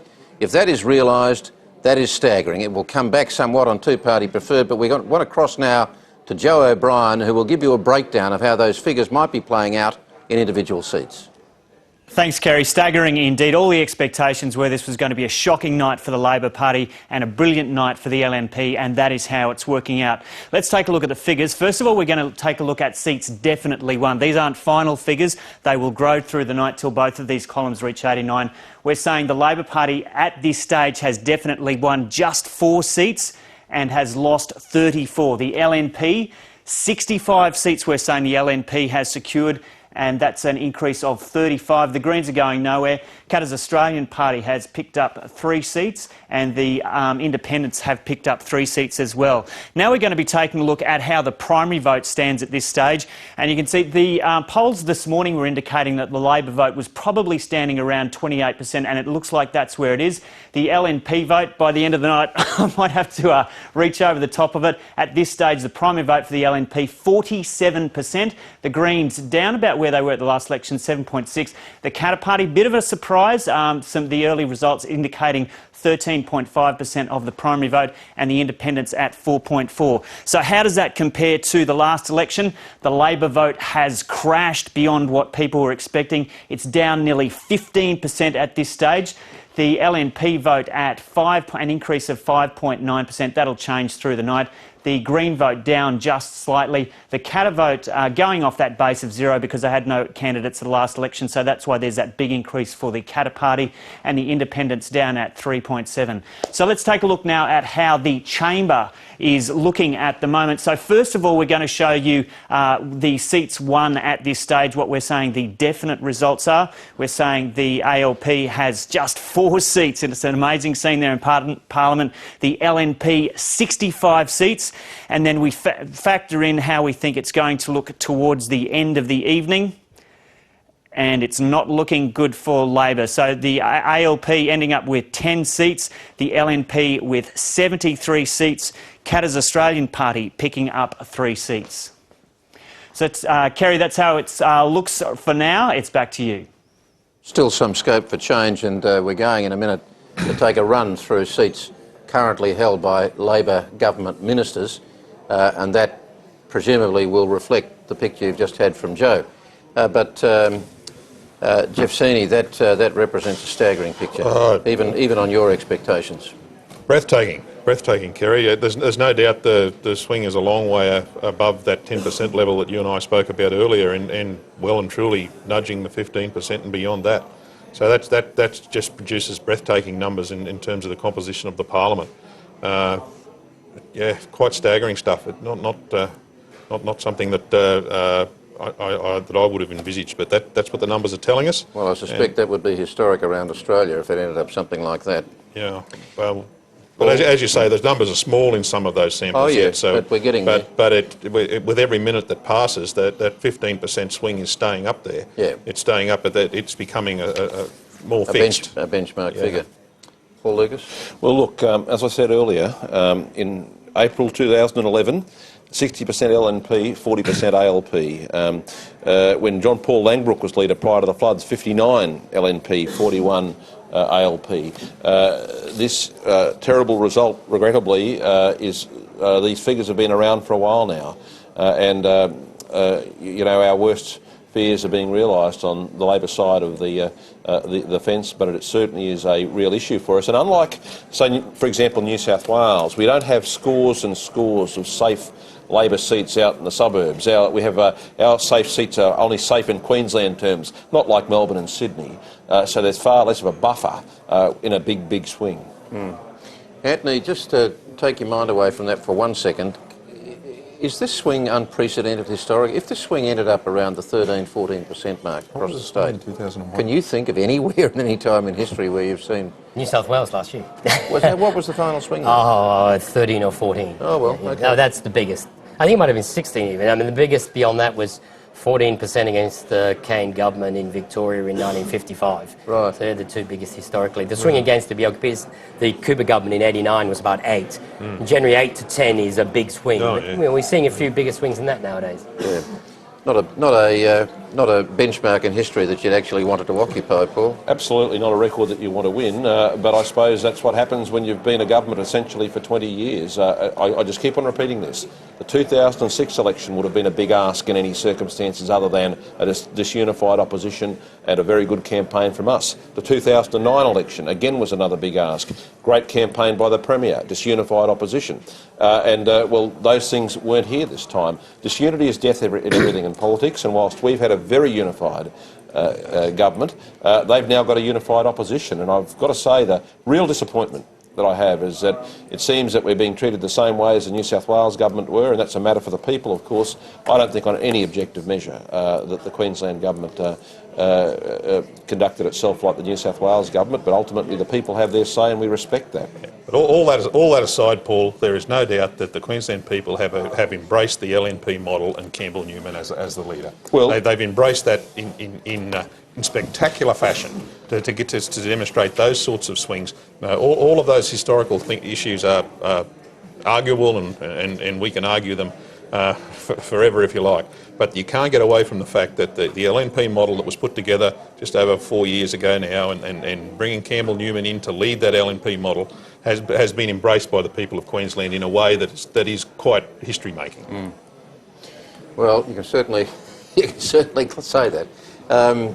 we're going to take a look now at those seats, as I said, held by ministers in the now receding Labor government.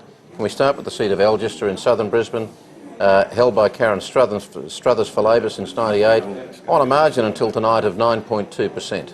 Yeah, I've got Karen Struthers in real trouble here, real trouble, although I've got a preference count in the feed from the Electoral Commission, which doesn't make sense to me, but I'll go through it. Look, on first preferences, Anthony Shorten is miles ahead, and I suspect that that's being reflected in a full two-party preferred count. Although at this stage, we've only got, well, it says 4 booths, and I've only got 500 preference counts, which just rather mystifies me, but it's showing an 18% swing, which is in line with the other swings we've seen. Just because I'm not quite sure about the numbers I'm getting in the totals here, I'd be a little more cautious about that. But on first preferences, Anthony Shorten will win that seat easily. It's his second attempt to win the seat. OK, Ferny Grove, northern Brisbane, including some of the outskirts of Brisbane, held for Jeff Wilson since '98 on a margin of 4.5%. We've got 18% of the vote counted. Well, being health minister in a government is always tough. And it's even tougher in an unpopular government, and Jeff Wilson is really getting thumped here tonight. Dale Shuttleworth, this is his third attempt to enter Parliament, second attempt in this seat. He's got 55.8% of the vote, he's miles ahead. And at this stage, when we look at the preference count, which we have from 5 out of 24 booths, there's a 13% swing. And we have Dale Shuttleworth as the new member.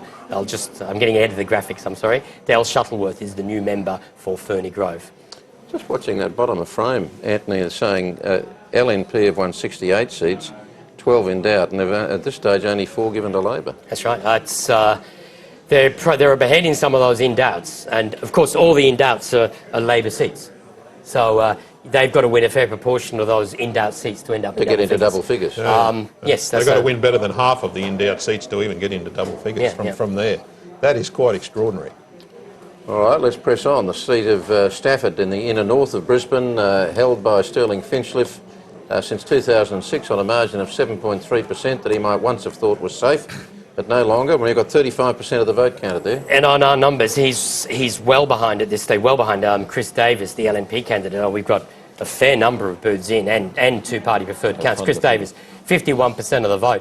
When we factor in where those information is coming from, what that's turning into, Chris Davis is a Director of Geriatric Medicine at Prince Charles Hospital. It's an 11% swing, and we're already predicting that Chris Davis will win that seat. Dr. Chris Davies is a former president of the Queensland AMA, so it's a very good victory for him over Sterling Hinchliffe, who's the Minister for Employment, Skills and Mining. OK, now Nudgee in northern Brisbane was held by Neil Roberts, who was Minister for Police, held since '95, and he's retiring at this election. Now, this is a seat with a margin of 14.3%, but with 17.3% of the vote counted, it's a slender margin now. And this is one of those categories of in-doubts, where we've kind of got 12 seats in doubt there. Jason Woodforth, he runs a company that imports sports supplements, and he's up against Leanne Linnard, I think, who's the replacement for Neil Roberts at this election. She's well behind on first preferences. We do know where this information is from in terms of polling places. It's indicating a 13% swing, which leaves Labor just ahead, but not far ahead to actually give this seat away either way. At this stage, Nudgee is in doubt, and if Nudgee's in doubt, that's a sign of how badly the Labor Party's doing. Now, in Mansfield in southern Brisbane, another minister here in Phil Reeves has held this seat since '98. Again, a slim margin by these standards of 4.4%, and we've got 22% of the vote counted here. Yes, and what's happening here is in a great deal of trouble. Once again, we've got preference counts. We've got first preferences here, a good number of them. Ian Walker, who's a very senior barrister in Brisbane, he's miles ahead on first preferences. Everyone expects this seat to fall. If it's a swing on, Mansfield is a seat that falls. We have a lower preference count, mainly from joint polling places. And even those are indicating a 14% swing. And on those first preferences, that's what you'd expect as after preferences. So at this stage, it's pretty clear that Phil Reeves has been defeated, and Ian Walker. It was a Conservative seat pre-'89 too. This was one of the seats held by the National Party during the last years of the National Government. So it's an indication of probably its true nature, and it was lost by Labor in '95, admittedly, on the tollway issue. OK, now one of the really important seats for Labor tonight is the seat of Mount Cootha, held by Andrew Fraser, the Treasurer and Deputy Premier and would-be leader of the new Labor Party. This is in Brisbane's western suburbs. He held it on a margin of 5.2%, and I'd say he's gone. Yeah, he's gone. The actual swing, it's more than twice what's needed for Saxon Rice, who's He used to work for Theresa Raine's company as a consultant overseas, setting up employment programs, well ahead of Andrew Fraser, who's only on 28% of the vote. His primary vote's well down. We've got a preference count in 3 polling places. They're all the small joint ones again, unfortunately, but it's 11.7%, and I'd expect on those first preferences that's going to continue through the rest of the election. And Labor's lost another senior figure in the Deputy Premier and Treasurer, Andrew Fraser, lost to Saxon Rice. OK, now the seat of Logan between Brisbane and the Gold Coast, held by John Mickle since '98, but he's retiring with a margin of 13.9%. We've got 16% of the vote count and a big swing on there too. And again, the booths we've got, this is indicating a terrible figure. Michael Pucci, he was the second candidate for the ANP. The first one stood aside. He's a former US Marine who married a Brisbane girl and moved here. And he's well ahead on he's ahead on first preferences. Significant vote there for the Australian Party candidate, and there's a couple of independents who stood. We're estimating preferences and projecting that swing at 18.5%. Now, that's got a higher proportion of minor party votes than I've seen in most contests. So I'd want to see a preference count in that electorate. But still, the LNP is ahead on first preferences, and it's very hard. In fact, I've got later figures and they're further ahead on first preferences, and that looks like Michael Pucci could be the LNP member for Logan. OK, we say the seat of Palmerston, which takes in Bribie Island and Caboolture, again held for Labor by Karen Sullivan since 2001, margin 5%. You got nearly 30% of the vote counted. Yes, with 30% of the vote counted, this is an easy win for the LNP. Lisa France, who's a former environmental scientist who these days is a principal licensee of the family estate agents on Bribie Island, up against Karen Sullivan. Her husband John is a former member for the local area and was a federal member for the local area and lost his seat at last year's federal election to Wyatt Roy. But there's an 18% swing on in that electorate. Again, my two-party preferred aren't as progressed as the first preferences, but I'd expect that swing to flow from the first preferences we saw a moment ago. And Lisa France is the new LNP member for Palestine. Well, let's just jump up to Mundingburra now, based around Townsville. Lindy Nelson-Carr was the member since '98. She's retiring. Was on a margin, as we said earlier, of 6.6%. There seems to be a slow count there. Yes, and I think, look, I'm not sure why we're looking at this again, because the figures are very slow. We've got Hermit Park and University Booth, which are 2 very small booths outside the electorate. Look, we'll go through and look at these figures. But these are very early figures. 66.9% is the estimated 23% swing. On these figures, I expect David Crisafulli to win the seat. But at this stage, they're actually quite early figures. But this is what I expect to see the result later on tonight. How are the independents going, Jeff? Yeah, well, that's an interesting sideline, I guess, to the huge swing that the Labor Party has suffered. My scrutineers are telling me that the independents are not immune from that swing as well, which reinforces my view that what we're seeing tonight is the people of Queensland embracing the LNP model and embracing Campbell Newman's initiative to lead the LNP. For example, where we think the seat of Burnett has fallen to us on the figures that are available, with some 24% of the vote counted. We're well ahead in the seat of Burnett. And Maryborough is another seat that's held by an independent where things are looking very good for us. And Nicklin as well, things are looking very good there. So the swing is not just confined to the swing against the Labor Party. It's a swing to the LNP. It's an embracing of the LNP model. It's an embracing of Campbell Newman right across the state. You'd be thinking it's a pity it took so long for you to get around to it. Well, for somebody who did the hard days, Kerry, I can tell you that is certainly something I've thought about a lot of times over the last 12 months. OK, now we had Ferny Grove a moment ago. I'd like to go back to it because we've got the new member for Ferny Grove standing by for a chat. Now this is in northern Brisbane, and Jeff Wilson had held the seat since '98 on a margin of 4.5.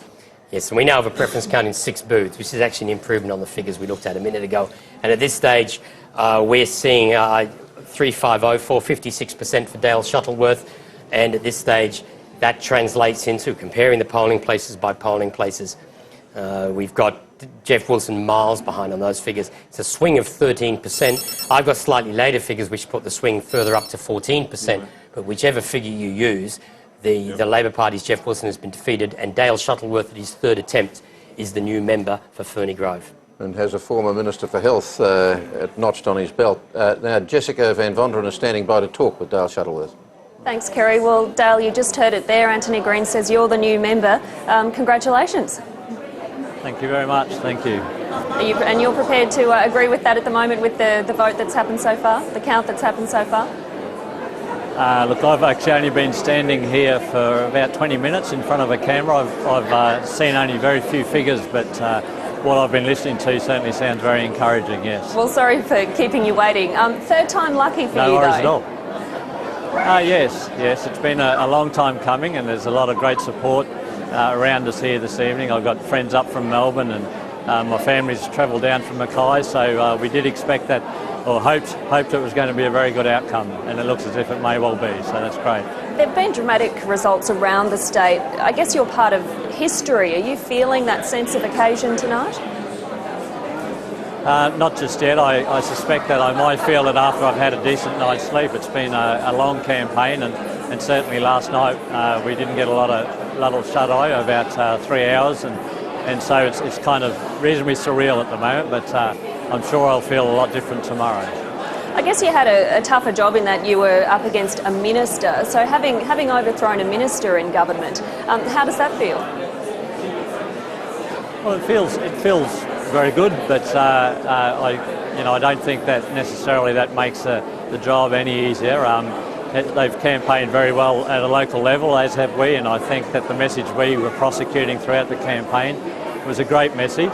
It really resonated very much with the general public, and we've sold a very good set of policies that obviously the people have embraced, and it looks as if we are heading for a very big win here this evening.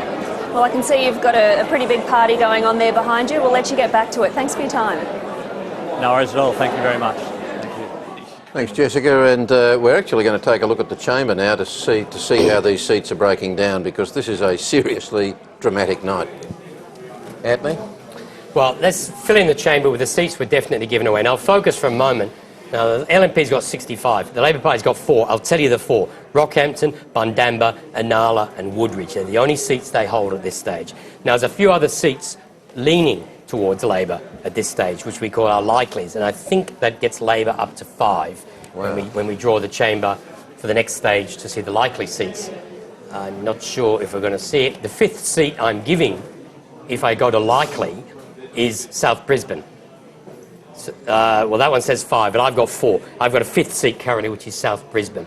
And when we go to our prediction, and I've also, the computer's behind my latest figures. I've got the Labor as a best on 10 at the moment. I've got Katter's Australian Party on only 2, not 3.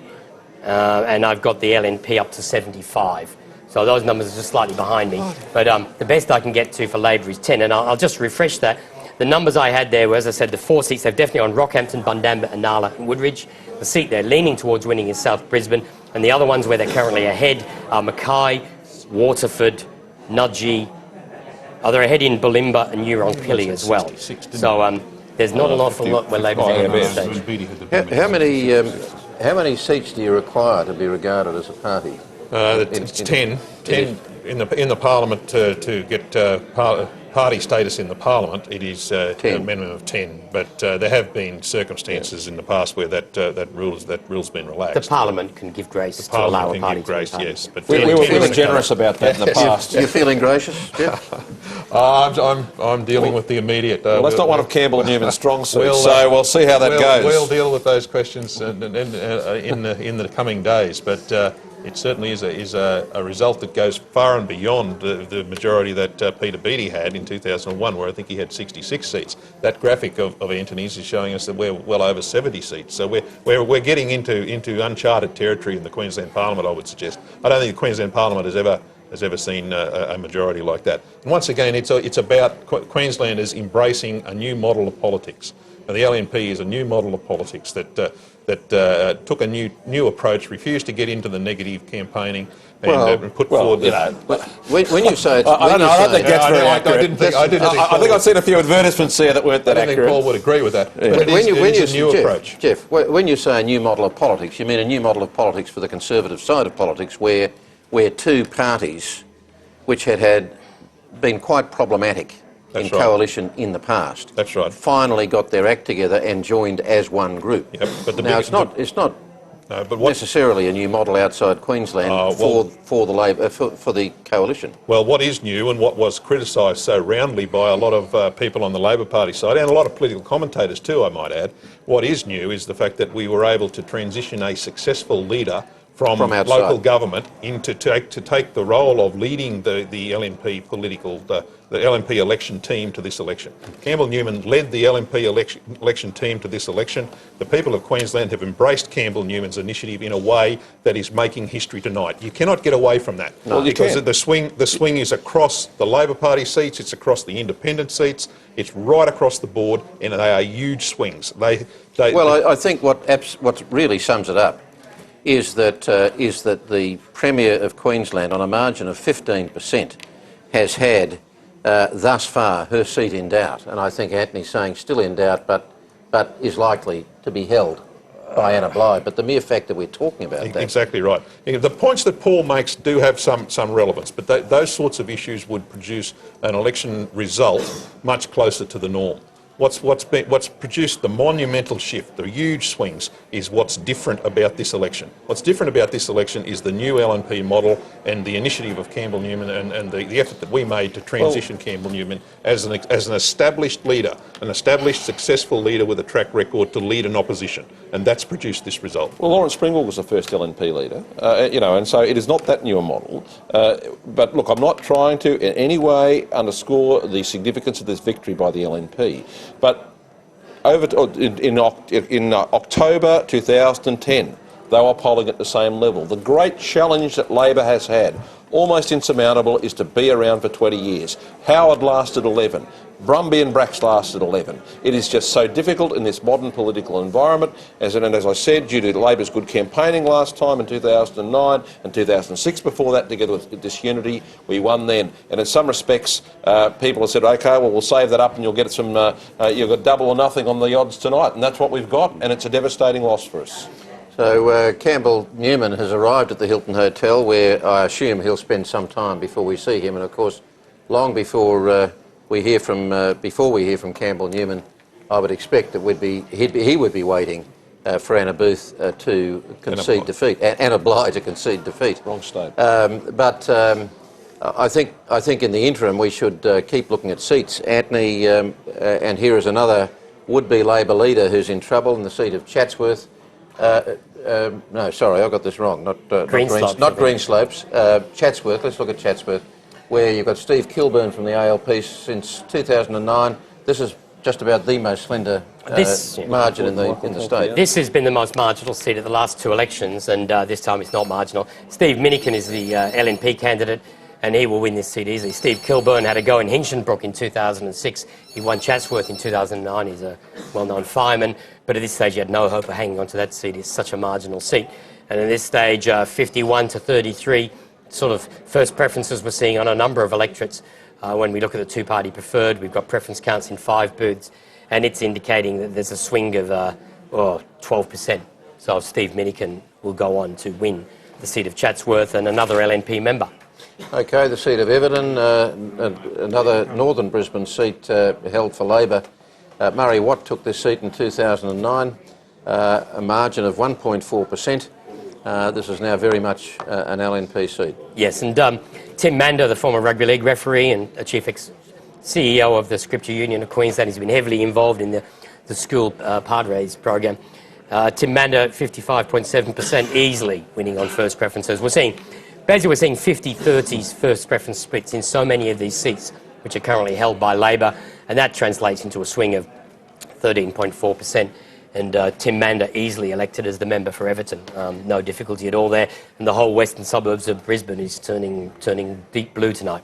OK, Toowoomba North.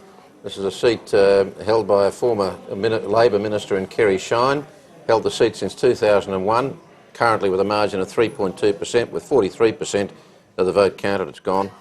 Well, this is a seat that in the past Labor only ever won at landslides, and they won it in 2001 and in 1989. They held it in 04, 06, held on remarkably in 09. But Trevor Watts, at his second attempt, is easily going to win the seat. Kerry Shine defeated the former Attorney General, and the swing in that electorate is 13%, 13.4%. We're seeing that figure pretty often. And so we've got a new member there, Trevor Watts, who's the LNP member for Toowoomba, winning in his second attempt. Jeff Seeney, just tell me this. I know that Campbell Newman has had this experience in the Brisbane City Council, and we know it's a super large council by national standards. But it is a different ballgame in any parliament, isn't it? He's got to step up to the plate in a much more aggressive situation, true? Oh, yeah, absolutely. State politics is different to local government politics, and all those challenges are ahead of Campbell. But I know the way that he's performed over the last 12 months that he's up to that. But I think the relevant thing tonight is that the people of Queensland have embraced that move. That move of Campbell Newman's to move from local government to state government provided the people of Queensland with an option of a party being led by a leader who had an established brand, who had an established record in civic leadership, and that's been embraced in a big way tonight. And I think that's the relevant thing tonight. The challenges for Campbell Newman that I'm sure he will meet in the future are for the days ahead. But I think tonight is a vindication for the move that he took, that the LNP embraced to facilitate his movement into state politics. It provided the people of Queensland with the confidence that they needed, that the LNP was a party that had a leader that could lead them to administer Queensland. Paul, are you hearing any more about your own seat? Well, look, no, I haven't heard any more other than I think that we'll probably go under by about 2%. Wow. So very concerned about that. I should say this about mayors of Brisbane. Of course, we had the late, great Clem Jones, who had a tilt at a state seat.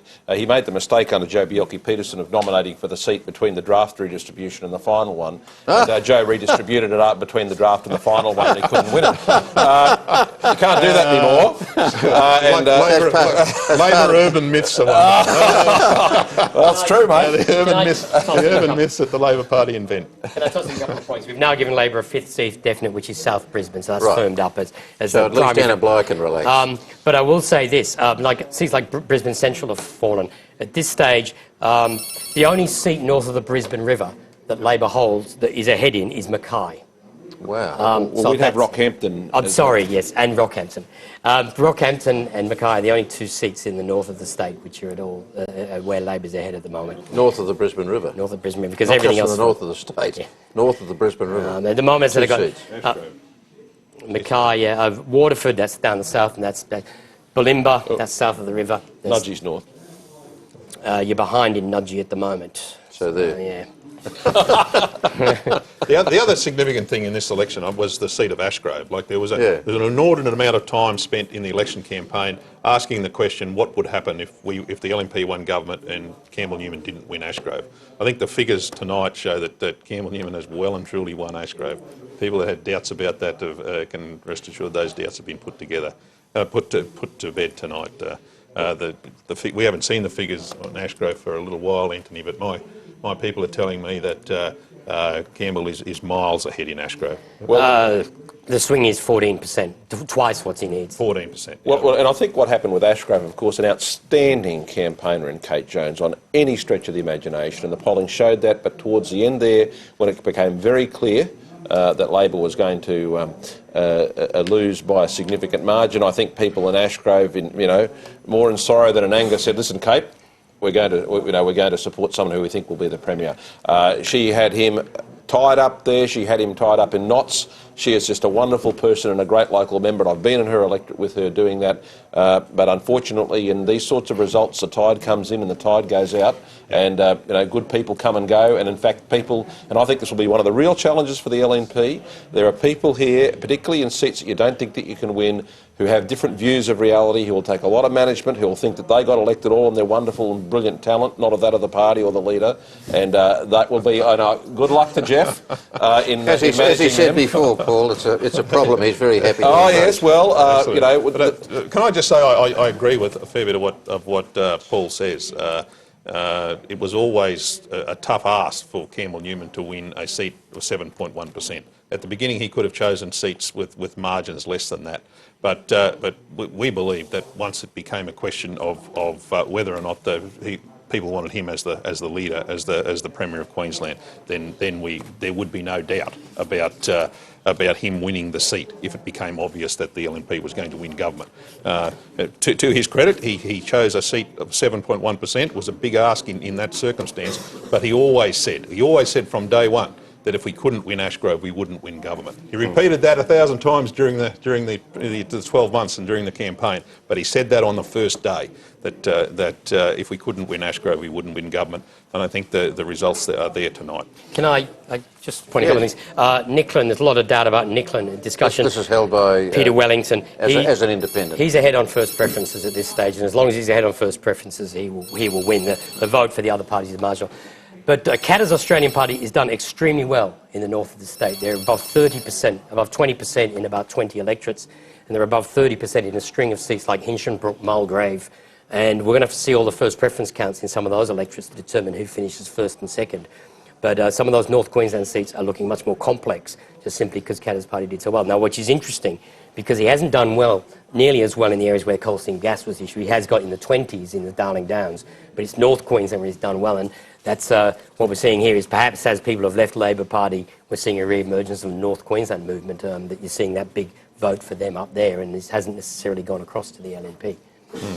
Yeah, well, I think there was always an expectation that a lot of the Labor vote in those areas would go to the Katter's Australia Party, and be interesting to see on your figures and analysis of that sort of thing. We might just take a look at the seat of Moggill here. This is a former Liberal leader in Bruce Flegg, now LNP. Can we take it? This is in Brisbane's western suburbs. He held this on a margin of 11.3% before tonight. Oh, this is always the safest Liberal LNP or Liberal seat previously. This was the only seat held by the Liberal Party in Brisbane in 2001 and 2004. Bruce Flegg won it back in 2004. 2005, I've forgotten. 2004, yes, it was only in 2001 it was the only Liberal seat. Very comfortably held, 61%. The Labor Party's finished ahead of the Greens, which is, they'll be pleased to have just done that in the electorate. That turns into a 14% swing, and Bruce Flegg has 3/4 of the vote after preferences, and he's easily returned as the member for Moggill. And Bruce Flegg is standing by now to talk with Jessica Van Vonderen.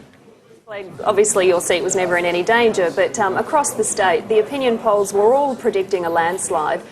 But did you think it was going to be this big? Well, Jessica, I think this is unprecedented. I don't think any of us dared to think it would be as big as this. I think clearly the electorate has swept the Labor Party aside, but it would be impossible to conclude any other way than that they also endorsed the LNP, particularly our decision not to get down in the gutter with the Labor Party campaign and to run on policy and to run on the issue of leadership, that we were led by someone who could lead Queensland when the Labor campaign showed that they could not. With a victory of this magnitude, does Campbell Newman become all-powerful in the party? Whatever he says goes? Well, I think it'd be fair to say Campbell's got a lot of authority after tonight's win. Has he earned that? Look, I think he has. I think he's fought a very, very tough campaign and been subject to a lot of personal attack with him and his family. Kept a cool head, hasn't retaliated, and has really shown that he's got the qualities to lead the state. He's now got a great deal of authority, and I think that will give him every opportunity to put his stamp on it, pick the people he thinks will do the best job, and ensure that we have the policy agenda we need. Yes, he hasn't guaranteed anybody who was on the front bench going into the election a position on the front bench after the election. How does that make someone like you feel? Would you be hoping to be there after tomorrow? Well, of course I would be delighted to keep my education portfolio, but as I say, Campbell has a lot of authority, and I think he will use that to do what he thinks is in the best interest of Queensland. Would you expect him to consult, though? Is that important, to consult with his front bench and his back benches, for that matter? Well, look, you get this talk around that Campbell doesn't necessarily consult. That has not been the experience since he's been leader of the LNP. And he certainly consulted with people like myself, particularly within the portfolio that I was looking after for him, in education, and much more broadly than people think. And he's obviously got an enormous party room to manage at this stage, but I think that... And that has its own problems? Look, an enormous party room always has its own problems. because many of these people are very talented people entering Parliament for the first time, and it's a pretty crowded field for them. But I think you'll see that Campbell, he's a very decisive man. That'll be a hallmark of his premiership. But I think you'll also find that he is someone who consults and can come up with a consensus.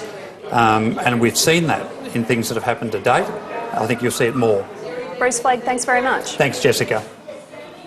We're going to have a look at a handful of seats that you might say were crucial seats for Bob Katter's party. And we might start with Mount Isa, where his own son was running. We all know where Mount Isa is, way up in the northwest of Queensland. It's a huge seat. It was held by Betty Kiernan on a margin of 5.7%. And she's got no chance of winning. Just let me bring up Mount Isa rather than Mount Cootha, and it will make more sense to me. Betty Kiernan has held this since 2006, and at this stage, Rob Katter is a long way ahead at this stage. 3759, that's 42% to 30%. Mick Patel on 25.9%. At this stage, those numbers, I'm not quite sure what we're going to get. We're going to get Katter versus Australian Party versus Labor, turning into a 21% swing. And I'd say at this stage it is definite that Rob Katter will be the next member for Mount Isa and the third generation of his family to enter Parliament. OK, now the seat of Dalrymple in the northern outback. Now, Shane Knuth was LNP, now running for now in the Katter party. He held this seat with a 14% margin. Okay. And he will be easily returned. The man in the hat, another man in the hat. Shane Knuth is well ahead of Liz Schmidt from the LNP. Benjamin Gertz, the Labor Party candidate, less than 10% of the vote, though I think Moranbah, the mining town, is yet to report. No, it's yet to report, so the Labor vote will increase with that. But there's no doubt that Shane Knuth will be returned as the member for Dalrymple and back into the Parliament. He's been several terms as an LNP member. This time he's a Katter's Australian Party candidate member. OK, now we have another Knuth contesting the seat of Hinchinbrook on behalf of the Katter party. This, of course, is in North Queensland, held for the LNP by Andrew Cripps on a margin of 14.7%. Now, we've got more than half the vote counted. Well, this was always interesting because Shane Knuth is a former member. He was in One Nation and the City Country Alliance. This is a seat where independents and minor parties have done very well over the last 2 decades, and this is within Bob Katter's federal electorate. We're seeing Andrew Cripps. He's on 45%, so his figure has improved since I last saw that. I would expect that he will now probably win that seat. There's an 11% gap from Jeff Knuth, Labor Party finishing third there, and I suspect the LNP will hold that. There's been a substantial swing to Katter's Australian Party because of the way preferences work. Right. But that's a substantial vote, but certainly not enough. I don't think this was the right election to be running a new party, because this was an election that was focused on leaders on both sides. OK, seat of Beaudesert, rural southern Queensland, and this is where the KAP leader, Aidan McLindon, was contesting, having held this seat for LNP in 2009, starting with a margin of 8.3%. And the LNP candidate is, I think it's John Krause, if I've missed... Krause, yeah. That's And right, whether I pronounce it incorrectly or correctly, I'm sure he's happy to hear me say that he will be the next member for Beaudesert. Aidan McLindon succeeded Kev Lingard at the last election, split from the LNP, joined the Queensland Party, then Katter's Australian Party, and he's a distant second place at this stage. Small swing because of the way the preferences are finished up, but certainly Aidan McLindon is not back in the Parliament. John Krause is the new LNP member for Beaudesert. OK, now we're actually going to take a look at the seat of Thuringowa, which was held for This is Townsville region, parts of Townsville and behind, held by Craig Wallace since 2004, and it was a healthy margin for Labor here, 8.5%. But with more than half the vote counted, he's gone. Now, here's an example of what I was talking about with Katter's Australian Party. Craig Wallace is in third place as the Labor candidate. His first preference vote is down 21%. The LNP first preference vote is only up 2%. There's a big shift there toward Katter's Australian Party. We won't get a preference count for that electorate tonight because it's wrong. In fact, I won't go, I'm not sure yet, so I don't want to see that too party preferred. Let's see. I think that's a preference count coming from the Electoral Commission between the LNP and the Labor Party. Sometimes that's the way the Electoral Commission is counting. This will be won by Sam Cox for the LNP because he's ahead on first preferences, and I certainly wouldn't expect enough Labor preferences to float a Capital Australian Party to turn around that result. And will ultimately represent a very big swing. It will turn into a very big swing, but it's a rather complex count. Okay, and Sam Cox is actually standing by to talk with Jessica Van Vonderen. Thanks, Kerry. Sam Cox, Labor's been all but decimated in the north of the state. What do you put that down to? Jessica, look, I just think today is a classic example that, look, congratulations to the people of Queensland. They've now got their state back, and more importantly, they now got their government back. And I just think that they just want to change, and today they voted with it. Do you think it was a vote against the Labor government or a vote for the LNP? Oh, look, I think it's no doubt it was a vote against the Labor government, and I think also you could say it has been a vote for the LNP in the fact of the way that we've run our campaign and the fact that we've been positive and we put forward how our blueprint of how we're going to run the government if we do get chosen by the people. Sam Cox in Tharangala, thank you. Thank you.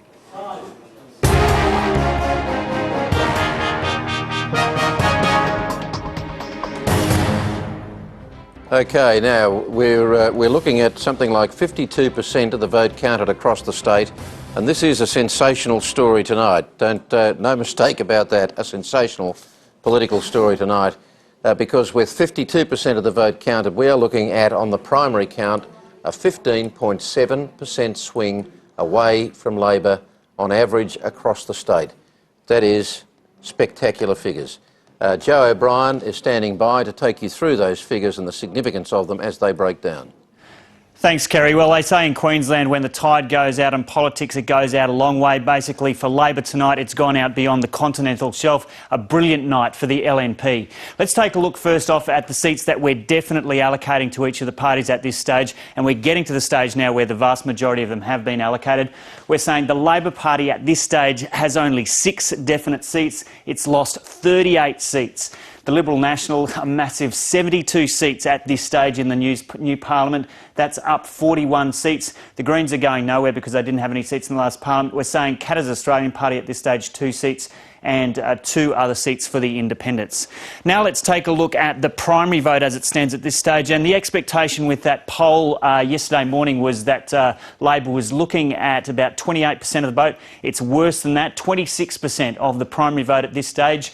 I'm being basically obscured by the Liberal vote. It's up around 50% at this stage. The Greens are down around what way they were at the last election. Qatar's Australian Party doing reasonably well at 11.5% and the independents at 4%. So let's take a look now at how that compares to the previous election. As Kerry just mentioned, the Labor vote down a whopping near 16% now. The LNP vote up 8.3%. The Greens down just a touch. Qatar's Australian Party up to 11.5% and the independents down 3.3%. So let's turn now to see how that looks in the chamber. First off, we take a look at the seats we're definitely allocating at this stage. You can see a paltry 6 seats down there at the right of the screen, the red figures. The LNP at 72 seats. When we transfer that to our prediction for the evening, there's a bit of an increase there for the ALP. In the last 20 minutes or so, we're saying possibly up to 10, but now just 8 seats. The LNP at 77, Qatar's Australian Party at 2 and 2 independents. We're going to take a look now at the Gold Coast because this has been an important area for Labor over the last 10 or 15 years or so, and Labor has basically been wiped out on the Gold Coast tonight. In the seat of Albert, 60% of the vote counted, a 17% swing to the Liberals. This is Mark Boothman will be the new member for Albert. Now we're going to take a look at Burleigh to the south in the Gold Coast. This is a 17.2% swing to the Liberal parties, a win there for Michael Hart. Then we're going back up to the north of the Gold Coast to the seat of Broadwater. And in Broadwater, Peter K. Croft did hold the seat for the Labor Party, but tonight Verity Barton is the new member with a swing of 13.5%. And then finally, we're going to take a look at Southport in the north as well of the Gold Coast. Peter Lawler was the Labor member there. Rob Mollock is the new member for Southport with a 19.1% swing. So that's how it looks for now. Kerry, back to you. Thanks, Joe. Look, this is a mind-boggling result, really. It's just incredible to contemplate, and I know that we've had We've had something like it in the past, but I can't. I mean, I can remember when you were reduced to 11. I can remember when you were reduced to a cricket team. But to actually be sitting here tonight contemplating lower than double figures is quite extraordinary. Well, it's horrific, but it is not something that we can sort of throw up our hands and, you know, I know Jeff's sort of quite happy about it, of course. But look, you've got to build on it. We've got to actually, you know, start afresh and build from there. And it is a very, very bad result. Good people have lost their seats, but we'll recover. We've been around for over 100 years. No other political party has. And we have that internal solidarity. I suppose the thing that I'm most devastated about is that, you know, we've got a result worse than New South Wales, and to suggest that we were like the former New South Wales government is really, you know... Well, let's just try and take a look at the seats that we know Labor has won. It's not going to take long. And those where Labor still has some reasonable chance of winning, and just see what people it throws up. Right. Can we do that? This isn't something we do very often. I did it earlier, list the seats in order. We're going to run through all 51 Labor seats just because that's so everyone can see. There may be some of the seats at one point which are not quite as accurate as we'd like by the end of the night, but these will do for a start. You can see 8 seats. The first 8 Labor seats gone. Chatsworth, Everton, Broadway, Cook, Barron River, Toowoomba North, Whitsunday and Southport. Let's go on to the next 8. The next 8, they've all gone as well. You can see them all there. Townsville, Springwood, there's no point in me reading them all out. They're all gone as well at this stage. So that's 16. You know? That's 16 seats gone. Let's look at the next 8. You know, these are the ones now above 5%, 5 to 6.5% there. They've all gone to the LNP except for Mount Isa, which has been won by Katter's Australian Party, as you can see there. So that's now 24 seats gone. Let's look at the next 8, which is from 6.5% onwards. There we are. We get to Bulimba before we find a Labor candidate who's ahead. She's about 1% ahead. Mulgrave. Now, there's some funny things with the count there because Katter's Australian Party has done so well there, but Mulgrave, they're still ahead in at this stage. Then Thuringowa has gone. So that's what? 24, 30 seats definitely gone at this stage. 2 seats Labor's ahead. And let's go above 8.5% at this stage to the next run of seats. Have we got them? Yes, here we go. They've all gone. Well, the LNP are heading Yeerongpilly, not given away, but the other 9 there, Morayfield, a new member from last election, Scott Ryan, Algester, a minister, Ipswich West, we've gone, Stretton's gone, Capalabar's gone, Sunnybank, Lytton. Some of these seats got independents. I'm going to have to go and double check some of them, but still, that's 37 seats we've definitely given away. So now we're up above 12% into double-digit territory. We're seeing a statewide seeing at 12 at the moment, so let's look beyond 12%. Sandgate, LNP gain. Well, let's go and have a look at that. There's so many seats falling, I can't look at each of them individually. I'm relying on the computer. Logan and Nudgee are down as gains at this stage. I want to have a look more at them. We're giving South Brisbane to Anna Bligh. Waterford, the LNP's ahead. Ipswich, the LNP's ahead. Mackay, Labor's ahead. And now we've finally reached some definite seats. Rockhampton, Labor has retained, but with a double-digit swing. And the last 3 seats, what we're seeing on the last 3 seats is those 3 Labor electorates. If we can get them up, no, we can't. Well, if we can't get them up, I'll tell you what they are. The last 3 seats are Bundamba, Inala and Woodridge. So at this stage, we're given definite 5 seats. South Brisbane, Rockhampton, Bill Byrne, the new member there, Bundamba, Marianne O'Neill. Sorry. No. Joanne Miller. And Inala, Anastasia Palaszczuk. Woodridge is Desley Scott. And we've got Anna Bligh in South Brisbane. Now, beyond those, Mackay's in doubt. Tim Mulherron. Bulimba, Di Farmer's ahead at the moment. They're the only ones where I've got Labor ahead. That's not much of a caucus. There was a joke someone told me yesterday. What's the difference between the Labor Party and a Tarago? And I think at the moment Tarago's winning. He's got more seats. That's very cruel, Anthony. I know, but they talk about the phone box for the Liberal Party. And that's what they've got tonight. I suppose it's coming back at you, Paul Lucas. But, well, look, you take the wins and you take them with grace, and you take the losses with grace as well. But my question is this. The leadership issue, and whoever it is, they've got a long, soulless run to come back through. But looking at that field, is there a potential leader there other than Anna Bligh? There are a number of people. I'm not going to speculate on who they are because I don't have a vote, and they don't need my editorial assistance with that. But I will say this in terms of coming back. We're essentially in a power for 20 years. the Borbidge government did was in the middle of that. It lost after 18 months. We have 3-year electoral cycles in Queensland, not 4 like other states. Circumstances can change very quickly. All I'm saying to you is, I think that we'll be out for, a couple of terms, but 3-year terms, there is an enormous expectation that the LNP created in this election campaign, promising everything under the sun, including a trip for 2, a colour television set and a set of fondue equipment. And they are going to have to deliver on that with a backbench that will have people with the religious right, the country party, you name them there, the Liberals and the Nationals, it will all be there and they'll have to deal with it. Campaign's over, mate. well. Paul Lucas, I get the feeling that it's not going to matter what you say tonight or what anybody says. Jeff Seeney's going to wake up in the morning with a very bad ache in his face from smiling. Well, Kerry, the points that Paul makes about the time issue and things like that would normally be expected to produce an election loss for the Labor Party of half a dozen seats or a margin for us of something in that range. What we've seen tonight is something quite extraordinary, and it's been brought about by a number of events, as most extraordinary things are. There's a number of things. Firstly, there's the new LNP model that I spoke about and the new leader. But secondly, I think there's also a savage reaction there to the campaign that the Labor Party ran. They bet everything on a negative attack on Campbell Newman without any evidence to run on. And we all know that negative campaigns are very risky, and occasionally they work, and often they backfire. That's right, and this one backfired spectacularly. But then in the last week they did something else. They gave up. They ran up the white flag and said, we're going to lose, give us a sympathy vote. Please just give us a mercy vote. And that has obviously backfired with the people of Queensland too. Those figures would indicate absolutely that's backfired, and that's added to the result rather than held the ground they might have had the election been held last weekend. So the points that Paul makes are reasonable in a normal circumstance. This is not a normal circumstance, and it's something quite extraordinary. Okay. We're now going to throw to Jessica Van Vonteren, who's got John Mickell, the former Speaker of the John McKell, the former Speaker of the Parliament. Mr McKell, what went so wrong for Labor?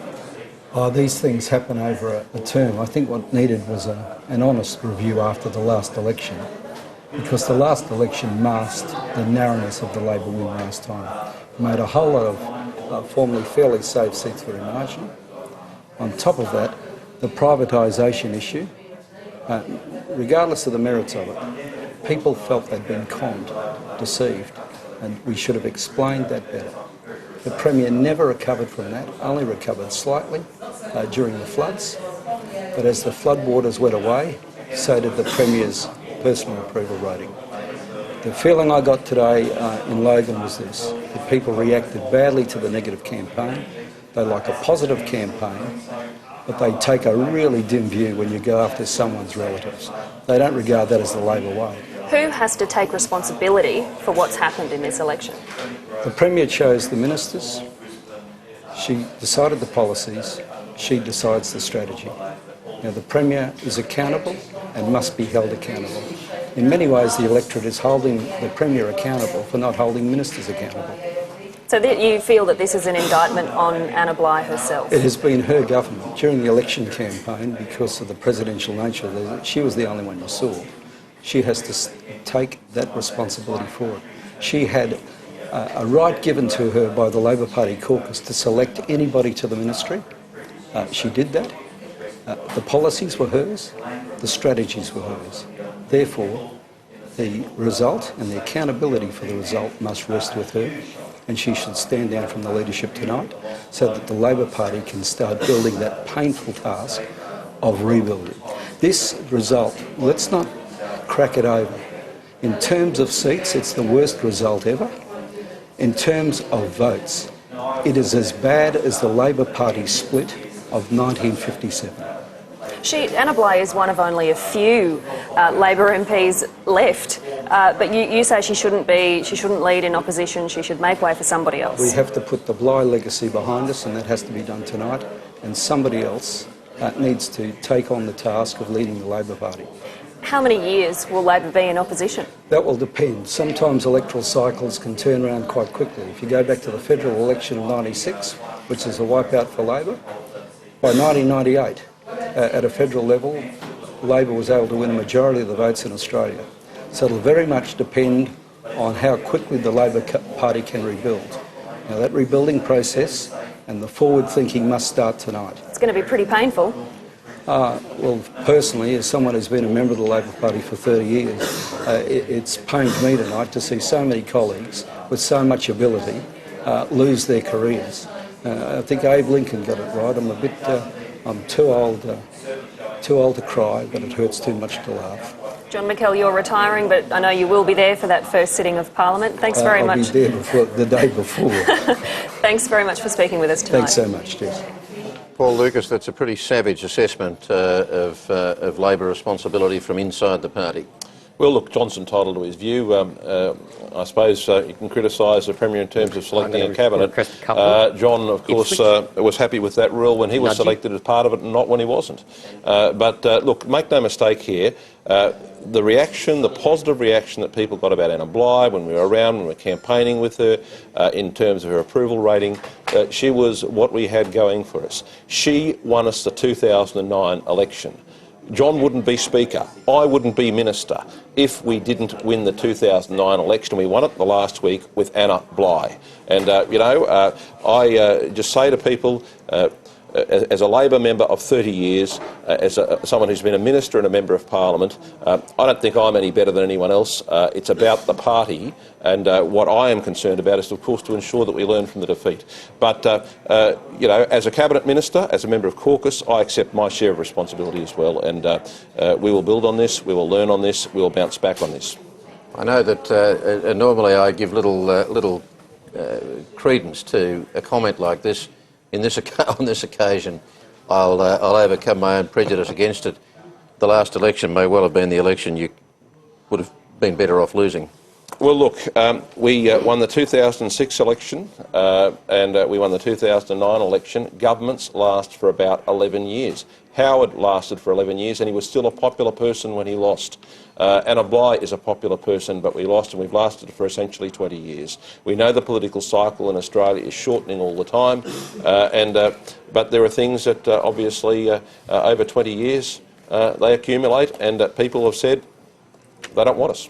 OK, well, amongst the many losses for Labor tonight is the loss of Deputy Leader and the man who almost certainly would have taken over as Leader, and that's Andrew Fraser, the now former Treasurer, who's lost his seat of Mount Cootha. But let's take a look at Mount Cootha. Well, this is a clear defeat for the Labor Party for Andrew Fraser, and at this stage we've got I can't see my graphics unfortunately. It's a clear defeat for the Labor Party anyway in this election. Mount Cootha, Saxon Rice has 48% of the vote, Andrew Fraser 29% of the vote. The Greens got 21%, but they'll finish third. Their preferences are not nearly enough to bridge the gap, and we're predicting that there's a 10% swing, more than twice what's needed. Well, we've got the graphics now. Andrew Fraser and Saxon Rice. Now we'll look at the numbers, having gone through all this. Let's just get out of this. We've got a Saxon Rice waiting on the line, and I believe that Jess von Vonderen is all set to talk to her, where she's won with a 10% swing. Yep, OK. Well, as Anthony just said, Saxon Rice, a triumphant Saxon Rice, is waiting to talk with Jessica van Vonderen. Kerry, thank you. Saxon Rice, this is probably the most significant scalp of the election. People will be calling you a giant slayer this evening. Thanks, Jess. I know that there's still a lot of votes to be counted, so I'm keen to see all the votes come in. I'm delighted if it continues this way, and that the people of Mount Cootha have put their trust in me. Well, at this stage it's 48 to 28%, so not only have you won, you've done it easily. I guess I'm a conservative kind of person, so I'm waiting for all the votes to come in, but as I said, I would be absolutely delighted if the residents of Mount Cootha had picked me. Campbell Newman spoke very highly about you during the course of this campaign, while also lamenting the few number of women that were actually pre-selected. I imagine he's pretty keen to have a healthy representation of women on his front bench. Is that something that you'd be interested in? Tonight, Jess, I'm looking forward to seeing all the results come in and spending the evening with my volunteers. And I'm absolutely just would be delighted to just be the representative for Mount Cootha. Now, your volunteers, obviously we can see them all behind you there. There's a couple of smiles. I thought they might be a bit more excited. I suspect so. It's been a fantastic campaign, and all of these people behind me have been the incredible team that's seen me through, so I've got a lot to thank them for. What would you consider your key priority for Mount Coot-tha? Jess, there's quite a number. I mean, the key priorities that came out for me throughout this campaign and my talking to residents is about better planning for roads and schools, better and cheaper public transport, without doubt a lowering in the cost of living, and very much importantly for this area, support for small business. So that will be my focus if I'm ultimately the member for Mount Coot-tha. What feedback were you getting about Andrew Fraser from the electorate? Why did voters reject him?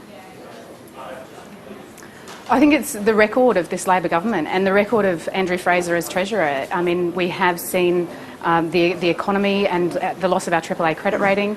The waste and mismanagement of this government is something that residents continuously raised with me.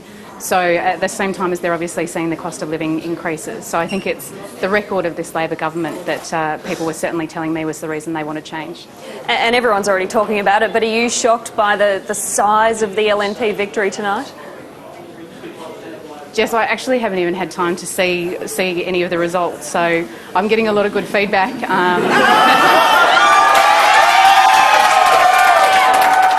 Has just arrived.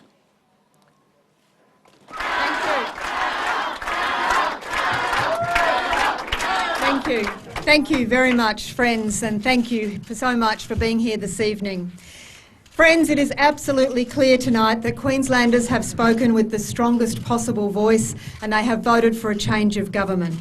So I start tonight by congratulating the Liberal National Party on what is an historic victory for them, and I acknowledge that.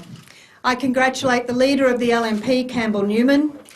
I believe that being Premier of the best state of Australia is a great honour. So I wish Campbell Newman all the best as he embarks on the task of forming a new government and of assuming the responsibilities of office. I want tonight to thank a number of people. Firstly, I want to thank Queenslanders for giving me the opportunity to lead our great state.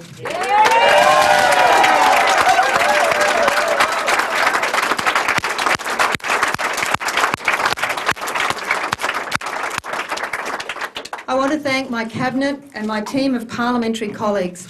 I have been fortunate to have had a strong and united team who gave me their loyalty and their support through the most difficult of times, and I will forever be in their debt. I give special thanks tonight to Andrew Fraser.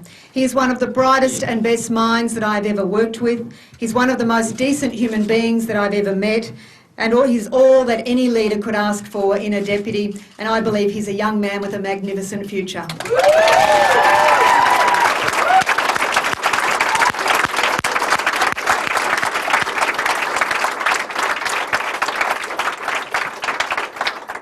To all of our Labor members who've lost their seats today, I want to acknowledge how hard each and every one of you have worked. And I particularly want to acknowledge what strong champions you have been for the electorates that you've represented. You have served your community and the Labor cause with great distinction, and you can always count these years as among your finest moments.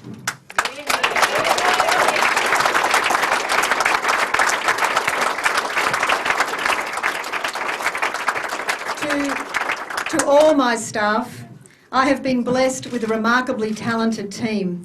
People with very strong values and an awesome work ethic. People who daily made my job a pleasure, who brought intellect and passion and, importantly, a great deal of humour to all of our challenges. I particularly want to acknowledge my Chief of Staff, Nicole Scurra. Nicole is fearless, she's relentless, she's extraordinary, and above all of that, she knows what it means to make a difference, and she never wasted a moment to do it.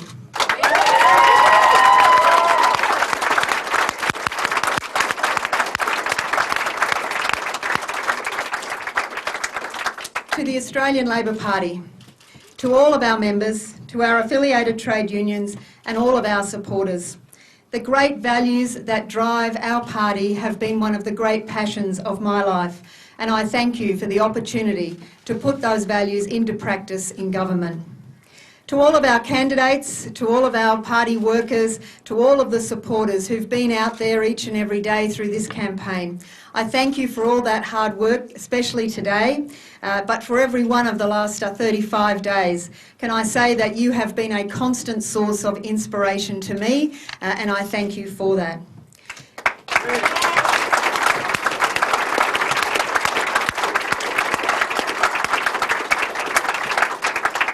Friends, for Labor and our supporters, days like today are very, very tough days, but they are just as much a part of our democracy as our days of victory. And on days like today, it is even more important that we remember who we are. We are the party that has transformed this state. We are the party that has built the foundations of a modern and progressive Queensland. The Queensland of today is simply unrecognisable from the Queensland that we inherited when we came into government.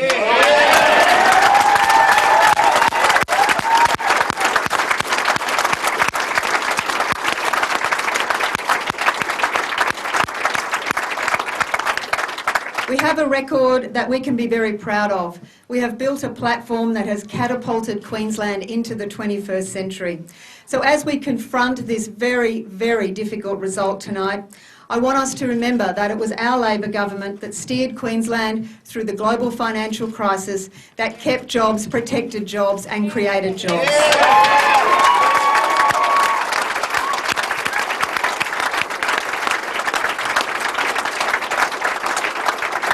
And that it was our Labor government that introduced our prep year, that more than doubled the number of kindergarten places, and that built a smart Queensland based on research and innovation. It was a Labor government that rebuilt Queensland's hospitals and reduced our elective surgery waiting times to the best in Australia.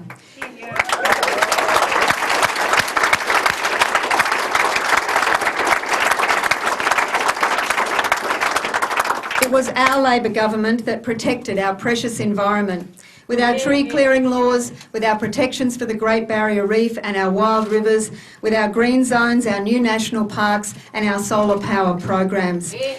And friends, it's our Labor government that's put this state on the national map when it comes to arts and culture.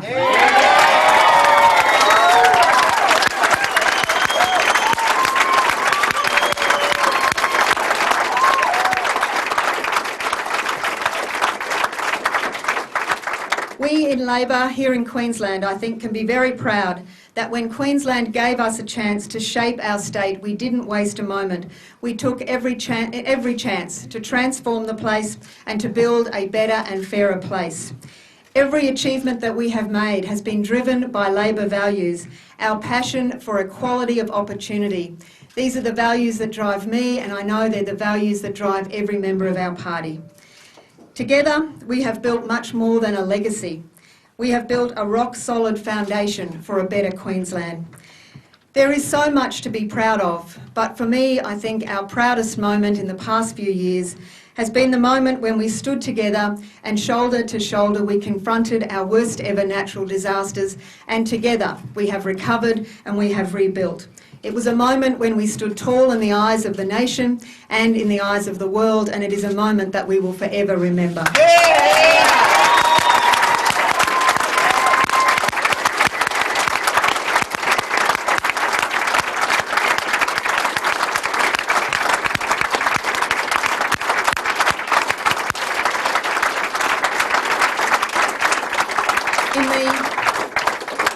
In the coming days and months, there will be plenty of commentary and analysis about this election, and tonight I just want to make a couple of points. Firstly, there is a cycle in politics. The momentum for change grows and grows and becomes more and more powerful. Friends, it was there in 2006, it was there in 2009, and on both occasions we defied gravity. But by 2012 it had simply become overwhelming. No doubt the issue of asset sales will feature in that commentary. And I want to say that it is true that these were very painful for Labor. But I know in my heart that they were absolutely necessary to hold on to jobs during the GFC, and I will never regret doing what had to be done to protect our government building program and the 200,000 jobs of Queenslanders that went with it.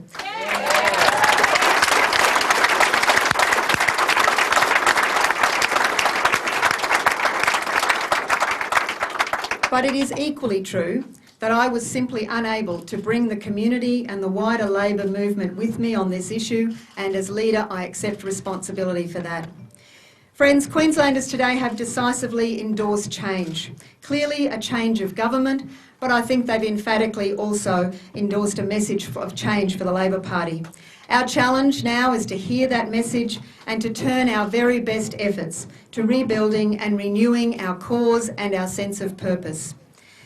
Tonight, as I finish my remarks, my greatest thanks goes to my family, to my husband Greg, to our boys, Joe, who worked so hard out there on polling booths today, and to Oliver, to my mother, who's been such a source of inspiration to me.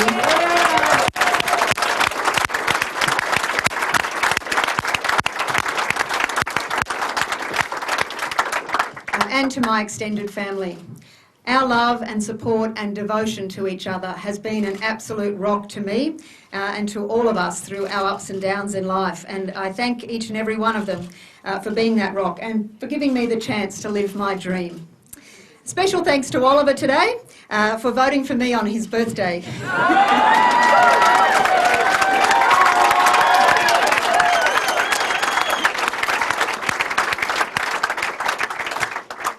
At this time, 19 years ago, I was in Labor, and this campaign's been a bit like that, but it's been 5 weeks longer. Queenslanders, it has been my privilege to serve as your 23rd Premier and Australia's first elected woman Premier.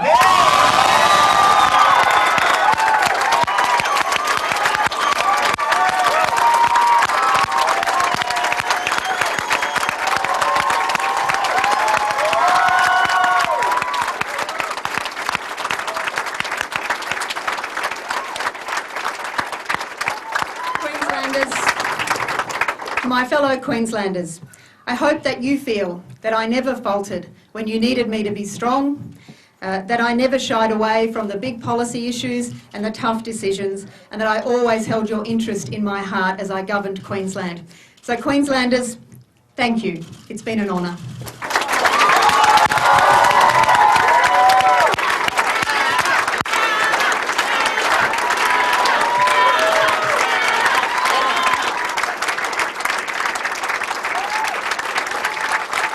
What you've just heard has been effectively the political swan song of Australia's first elected female Premier. She came into the Parliament in 95-96 and walked straight into opposition. Back in government, she served as a minister under Peter Beattie before succeeding him as leader and Premier in September of 2007, and has won 2 elections since. I think it's a measure of a quality of a person, no matter what judgments were expressed by the people of Queensland tonight, that she was still able to find reason to laugh at the end after such a bitter election loss. Paul Lucas, there's going to be a lot said and there's going to be a lot expressed about the reasons for this and what's happened to Labor. What's your sentiment? What are your feelings as you watched Anna Bligh tonight? From a personal point of view, I obviously feel terribly for Anna, who has been such a wonderful leader. It is a real honour and a privilege to be a Member of Parliament, let alone to be, in my instance, the Deputy Premier, and I've loved to serve with both Peter and now with her. Sometimes, though, the tide changes. The great irony is, I think February this year, there was a survey in the Courier Mail. They said how popular Anna was in Western Australia and how popular she was in New South Wales. But in the wrong time of the political cycle, these things happen. But of course, we need to be very proud of our achievements. And we made tough decisions. Make no mistake, the privatisation hurt us, but it was something that needed to be done. And indeed in New South Wales now, we see just last week, similar legislation passed through under a Conservative government who voted against it when Labor were in power. But look, But Paul, what people reacted against, as you know, was the fact that they had no inkling it was coming. Well, look, the global financial crisis struck us, but that didn't trouble the Borbidge government when they sold Suncorp, or John Howard when they sold Telstra, or indeed Hawke and Keating when they sold the Commonwealth Bank. But of course, look, it was a major factor for us. But Anna has every right to be proud of her achievements. She is obsessed with education. She's obsessed with the quality of our environment.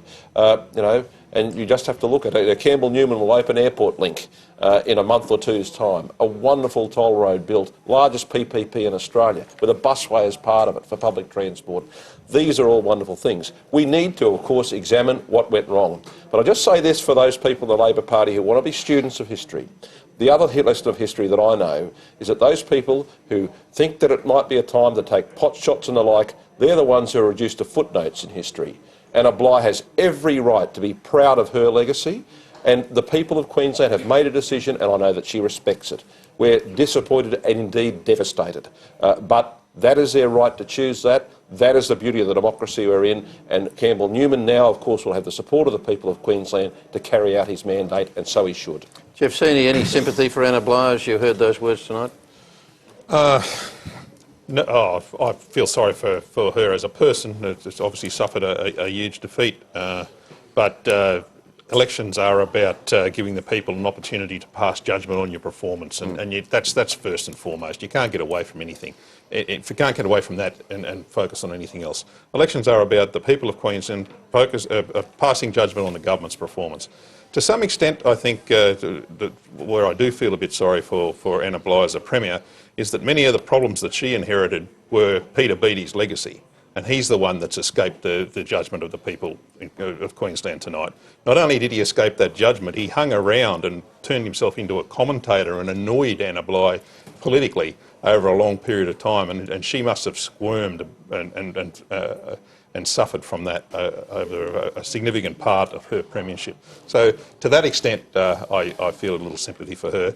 The responsibility is not all hers. The responsibility for the devastating loss tonight also has to be borne by her predecessor, Peter Beattie, because he was the architect of many of the problems that this state now confronts.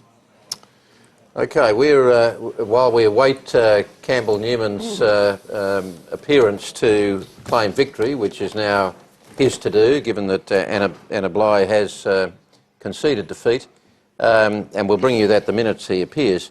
We're just going to take a look at a core of what would have been, in any normal circumstance, safe Labor seats, and take a look at what's happened to them. The seat of Ipswich, Anthony, held by Rachel Nolan for Labor since 2001 on a margin of 16.7%. By any measure, normally, an extraordinarily safe seat. What's happened? And it's been a safe Labor seat since the coalition split in '83. Before then, it had a history of being a Liberal seat. Lou Edwards held it on a safe basis. Yeah, Lou Edwards. But I mean, sort of, I think it's to see you can get a personal vote. But what you'll see here, Will Keys, the Australian Party candidate's got 15%, Patricia Peterson 9%, but Ian Berry, the Liberal, on 36, just under 36. The LNP candidate just under 36, and Rachel Nolan on 31. Those are sort of numbers which are turning into a 21% two-party preferred swing.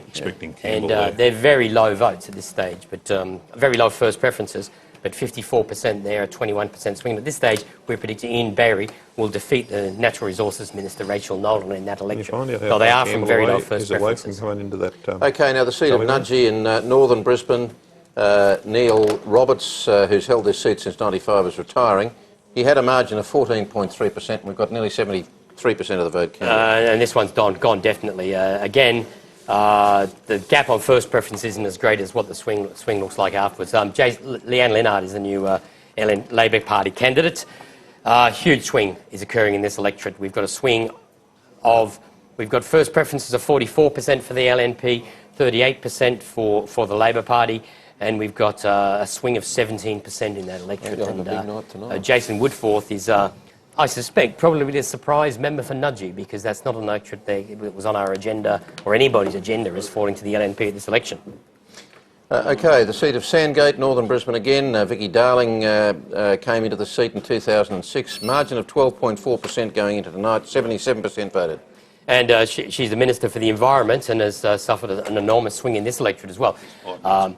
just under 1,600 votes ahead, which turns into a 7% swing, a 7% first preference gap, and there's no way on the preferences for minor parties that Vicky Darling can close that gap. After the distribution of preferences and comparing results polling place by polling place, as we always do on graphics, the swing is 15.4%, and Vicky Darling has been beaten by Kerry Millard in that electorate. Now, I must say there are some of these candidates in Labor-held electorates where I haven't bothered to swat up on who the LNP candidates are. It's an interesting question for Campbell Newman. Does he know all his new members? Because some of them are in seats where... And it's a real question too, because leaders have been famously caught out on that one before. So, but we move on to Sunnybank next, which is the electorate, which is... Southern Brisbane. Judy Spence, the Labor member, since '89 retiring, about a margin of 10%. And the new Labor candidate is Meg Bishop up against Mark Stewart from the LNP. Again, this is Mark Stewart is a sales manager of an innovative image signage company, and he's ahead on, well, he's got over 50% of the first preference votes. Now, the Liberal Party has been stronger, and the LNP has been stronger in local government in their area, but that's a 21% swing. That's an enormous swing. Although both Sunnybank and Stretton, which is the next seat we look at, have suffered for the Labor Party by the retirement of long-serving sitting members. Okay, the seat of Stretton, Southern Brisbane. Stephen Robertson, again held this seat since 1992 for Labor. He's retiring. He had a margin of 9.5%, but with 70% of the vote counted, he's gone. And Freya Ostapovich is she ran a local photography business, has run for state parliament before. She's miles ahead. Note significantly there, David Ford was the defeated candidate in Labor pre-selection, and between the two, Labor candidate and Ford, they've got 48% of the vote, which would be ahead of the LNP candidate. Admittedly, Ford may have some personal vote there, but the split in the Labor vote has made that swing even bigger, a 19% swing. It would have been a closer contest if it hadn't been for the split in the Labor Party vote in that electorate. But Freya Ostapovich wins that seat, currently held by Stephen Robertson. Now, we're told that Campbell Newman is due to appear in the next 2 or 3 minutes, and we'll keep talking about individual seats until he does, including his own seat of Ashgrove. It is his seat now. Kate Jones held this seat, came into it in 2006, won it on a margin of 7.1% last time. That margin has been turned around completely and more. He's won easily. Look, if you go on to the first preference votes here, it just tells the story. Campbell Newman has more than 50% of the first preference votes. That's the story of this seat.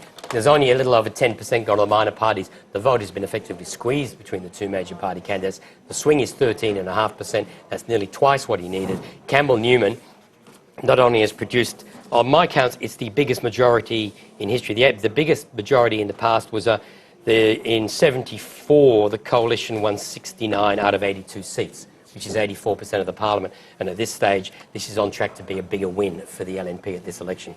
Okay, the seat of Greenslopes in inner South Brisbane, and Cameron Dick was the sitting member in this seat, came in 2009 with a big rap, margin of 6.9%, and he's another potential leader who has now lost to the Labor Party. This is a significantly smaller swing than some electorates, but at this stage, with all but one of the local booths in, that's Cameron Dick. Looks like he's been defeated. Ian Kay is 6% ahead on first preferences. There's only one other candidate, the Green, who has 12. When we factor in those preferences, factor in where the polling place results are from, it's translating into a swing of 8.6%. But his margin is only 6.9. This stage, 51.6 for the LNP. We're projecting that Ian Kay has defeated Cameron Dick in Greenslopes. Okay, the seat of Mansfield, also in southern Brisbane. Another minister gone here, Phil Reeves, Labor minister, member since '98, margin of 4.4%. And he's been easily defeated. This is a marginal seat. This is a naturally conservative, normally conservative area, was beheld by the National Party in the 1980s. Ian Walker's well ahead on first preference, over 50%. He's a long-time member of the Liberal Party, activist in the Liberal Party back to Young Liberal days. I think he was president of the Queensland Young Liberals. He's a senior figure in a Brisbane legal firm. He's got well over 50%, a 16% swing. Mansfield has swung savagely to the LNP, like many other seats across the state, and Ian Walker is the new member for Mansfield. Okay, the seat of Ferny Grove, northern Brisbane, the former Minister for, well, he is the former Minister for Health, Jeff Wilson has gone from that seat, had held it since '98. His margin was 4.5. And we'll just go through these numbers as quickly as we can. that Dale Shuttleworth is his third attempt, as we mentioned earlier. We spoke to him earlier. He's happy. It's a three-candidate contest. He's got well over 50% of the vote. He will win easily. And when we look at the next graphic, which shows the two-party preferred, there's a massive swing of 13.6% in that electorate. And that's an LNP gain with Dale Shuttleworth elected in that electorate. Okay, and we're still standing by for Campbell Newman, who's going to appear at any minute at the party at the Hilton Hotel, where one imagines the celebrations are going to go well into the night. But in the meantime, we're just going to keep running through some of our... You can hear the sense of expectation there now. But we're going to keep running through seats. We've got the seat of Springwood. This is situated on that corridor between Brisbane and the Gold Coast. Barbara Stone was the sitting member since 2001, margin of 4.1%. She was one of those members brought in 2001 when Labor lost 3 members to the Shepardson inquiry. She was one of those selected by Peter Beattie. She's held the seat since. But again, this was one of the seats lost in 1995 and again is another National Party seat from the 1980s, one of the urban seats won by the Nationals. John Grant is a Logan City councillor. He won't be standing for local government elections, I suspect. We know he won't. He's just won the state seat. And he's easily won with a 20% swing. It's as big as 95 when Molly Robinson was defeated by the tollway vote of that election. But John Grant has easily defeated Barbara Stone as the new member for Springwood, getting ahead of the poor graphics at this stage. So, I mean, some of the seats falling tonight are just remarkable. And Springwood falling, just everything is falling at the moment. The next seat we've got is Redlands. Yes, which was already an LNP seat. Peter Dowling held this on what on paper was a slender margin, but he's got a huge margin to consider now. He doesn't have to wait 10 days to count all the postals and absence at this election. He has romped in. He has got well over 50. He's got 65% of the first preference votes in Redlands. This was a seat which was marginal for 2 decades, and now he's got nearly 2/3 of the vote in his own right on first preferences. When we factor in where that polling place information is from, 76, that's a 20% swing, and Peter Dowling massively returned as the member for Redlands. Okay, the seat of Nanango, rural southeast Queensland. This was Dolly Pratt's seat as an independent, which she's retiring this year. She's been there since '98. And a seat which we haven't looked at much because it's been so overtaken by the drama in other electorates. Dolly Pratt's retired. Deb Frecklington is the LNP candidate. Carl Rackerman for the Australian Party is the winning candidate there. 43.8% of the first preference vote for Deb Frecklington. Oh, right. When we factored in some preferences there, and we're looking like 58% after the distribution of preferences. And Deb Frecklington is the new member for Nanango, winning that seat back. This is the former seat of Baramba, which was held by Joe Bielka-Peters for so many decades, been reformed as Nanango, and Deb Frecklington is the new member. Now, I was seeing the graphics, they're behind me, I can't see them in front of me, so I'm not sure. Okay, there's a bit of clapping going on in anticipation at the Hilton Hotel at the moment. We're sure Campbell Newman's not going to be far off. The seat of Beaudesert in rural southern Queensland, we've talked about this seat before. This is Aidan McClendon's seat and his attempt to win it back for the KAP. But his hopes have turned to dust. He has no hope of victory. He's been easily defeated. He's got well behind the votes at this stage. And at this stage, we've got 46%, 27% for Aidan McClendon. There's no way that gap's going to close. John Krause, who works as a solicitor for the NAB, he doesn't have to worry about that anymore. He's a member of Parliament. He's won that very easily out of Parliament. Okay, the seat of Chatsworth in South Brisbane.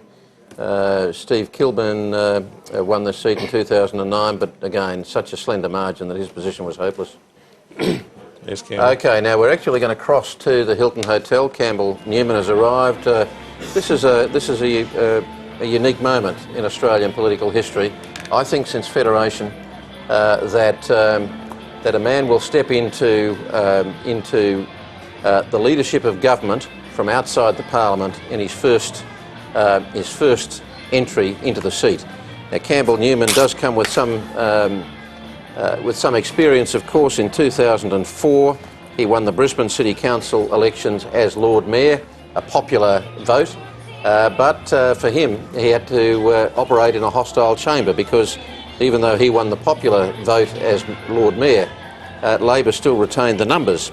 But in 2008, Campbell Newman turned that situation into a landslide re-election for himself as Lord Mayor and a Liberal majority on the council.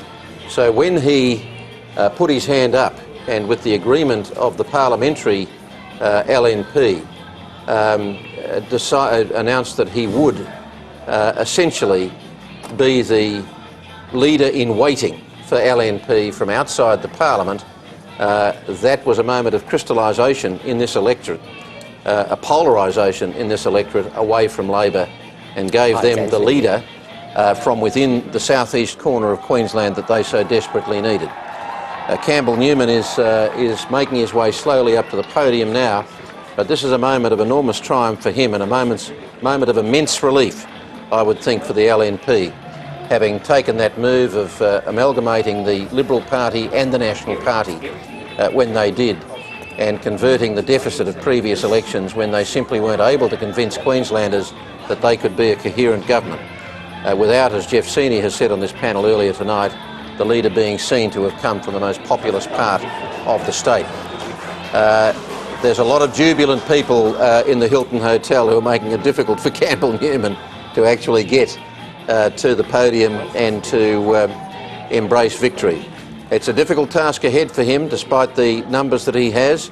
Queensland's economy is in a tricky state. It is one of the two boom states of Australia, thanks substantially to the resources boom and the mining industry's one-way traffic to China, if you like, which is to a degree underpinning the economy of this state. But it is, like so much else of Australia, even within Queensland, there is a two-strand economy.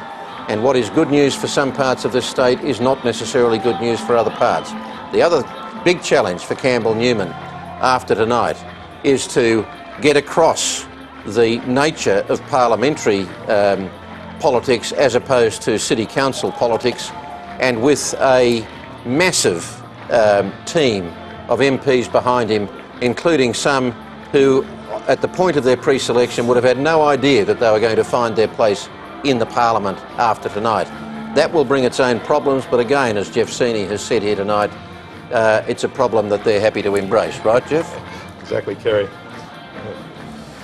I mean, it will certainly bring some challenges, but I think it's a challenge that Campbell Newman is up to. And of course, he comes with political antecedents. Both his parents have been in the federal parliament. Both were ministers.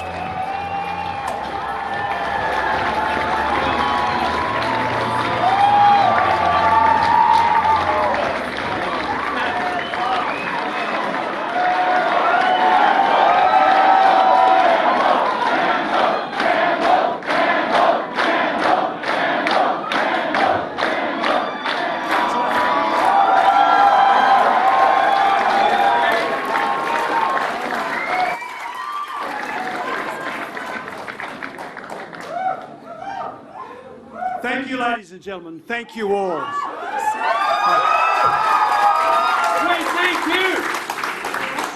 Thank you, Con.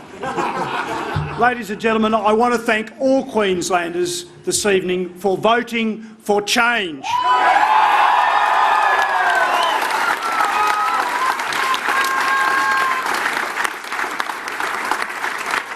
I want to thank the people of Ashgrove for voting for change.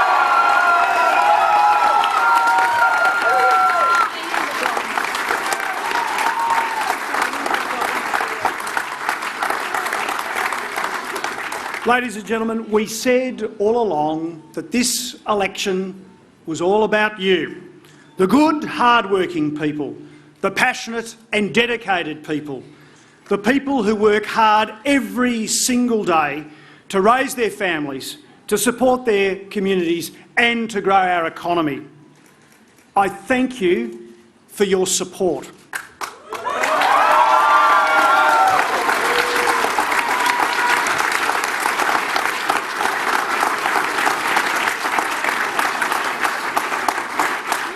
I thank you for your trust.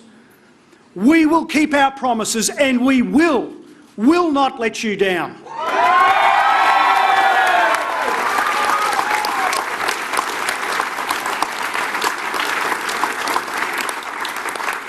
You have spoken decisively and emphatically and delivered a strong government so that we can deliver for you and get this great state back on track.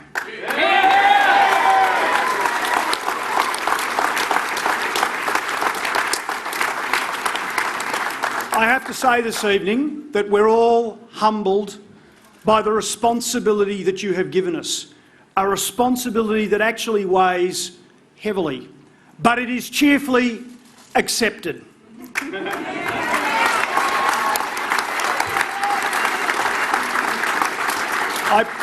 I pledge to you that we will conduct ourselves with humility, grace and dignity. We will work for all Queenslanders regardless of their vote tonight.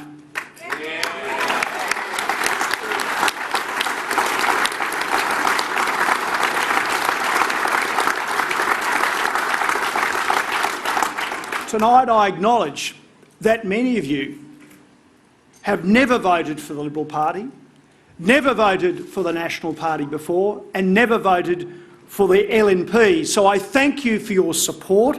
It's an honour that you would trust us with this responsibility by handing us that vote. Thank you.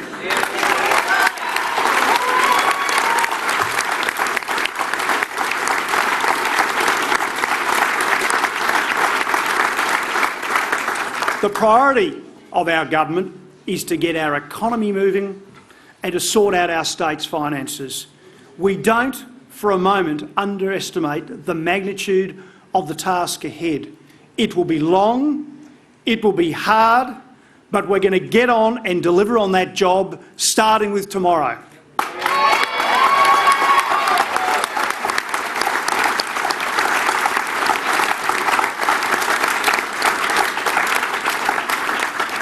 The job starts tomorrow. It starts tomorrow morning, and we're determined to do it together with all Queenslanders from across this great state. We're determined that Queenslanders will walk tall as citizens of the greatest state in the greatest country.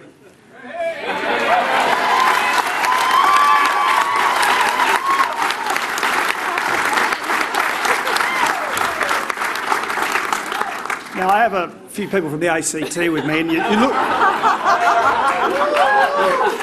Did you? Well, yes, but you noticed they looked a bit uncomfortable. Well, we don't care, do we? I want to acknowledge and thank the Premier for her service to Queensland, and particularly I think it's appropriate this evening that we all thank her and particularly acknowledge her inspirational leadership during the 2011 floods and Cyclone Yasi. So would you please applaud the Premier?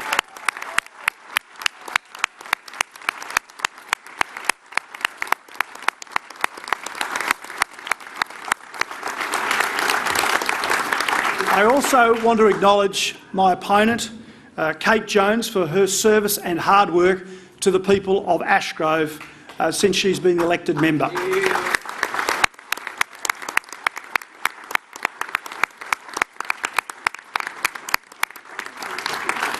To my wife, Lisa.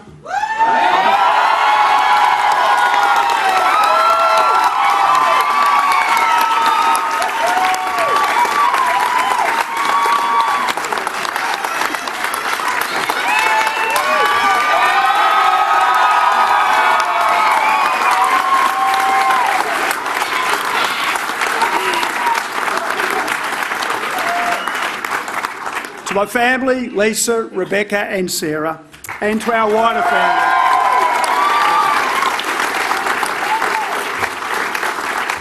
Thank you for your love and support. I'm so very proud of you, okay? Thank you for your forbearance and patience.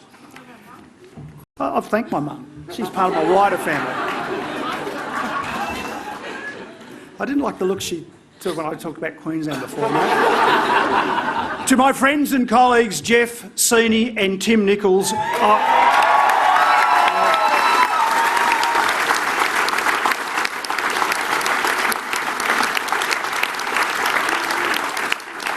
I'm proud of what we've achieved together over the last year and 3 days, but who's counting? But I'm particularly proud of what I know that we and other members of the team will achieve for Queenslanders in the years to come.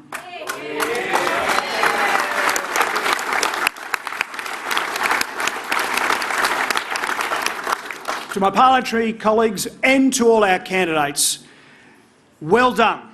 Well done.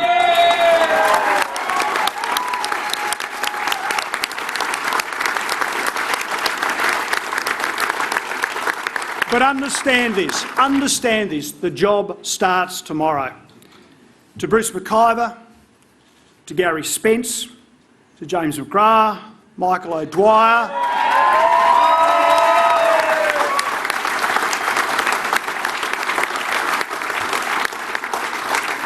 to you, ladies and gentlemen, and the 14,000 members of the Liberal National Party, you have, through your efforts, delivered this change for Queensland.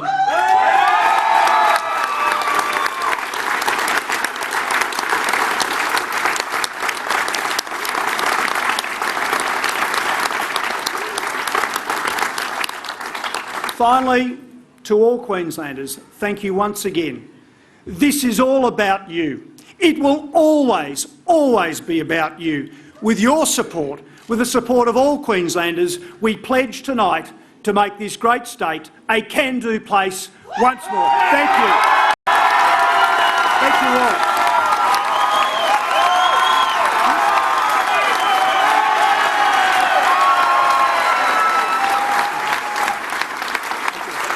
Thank you very much. Have a great night. A certain amount of blushing there from the new Premier, the putative Premier of Queensland, with good reason.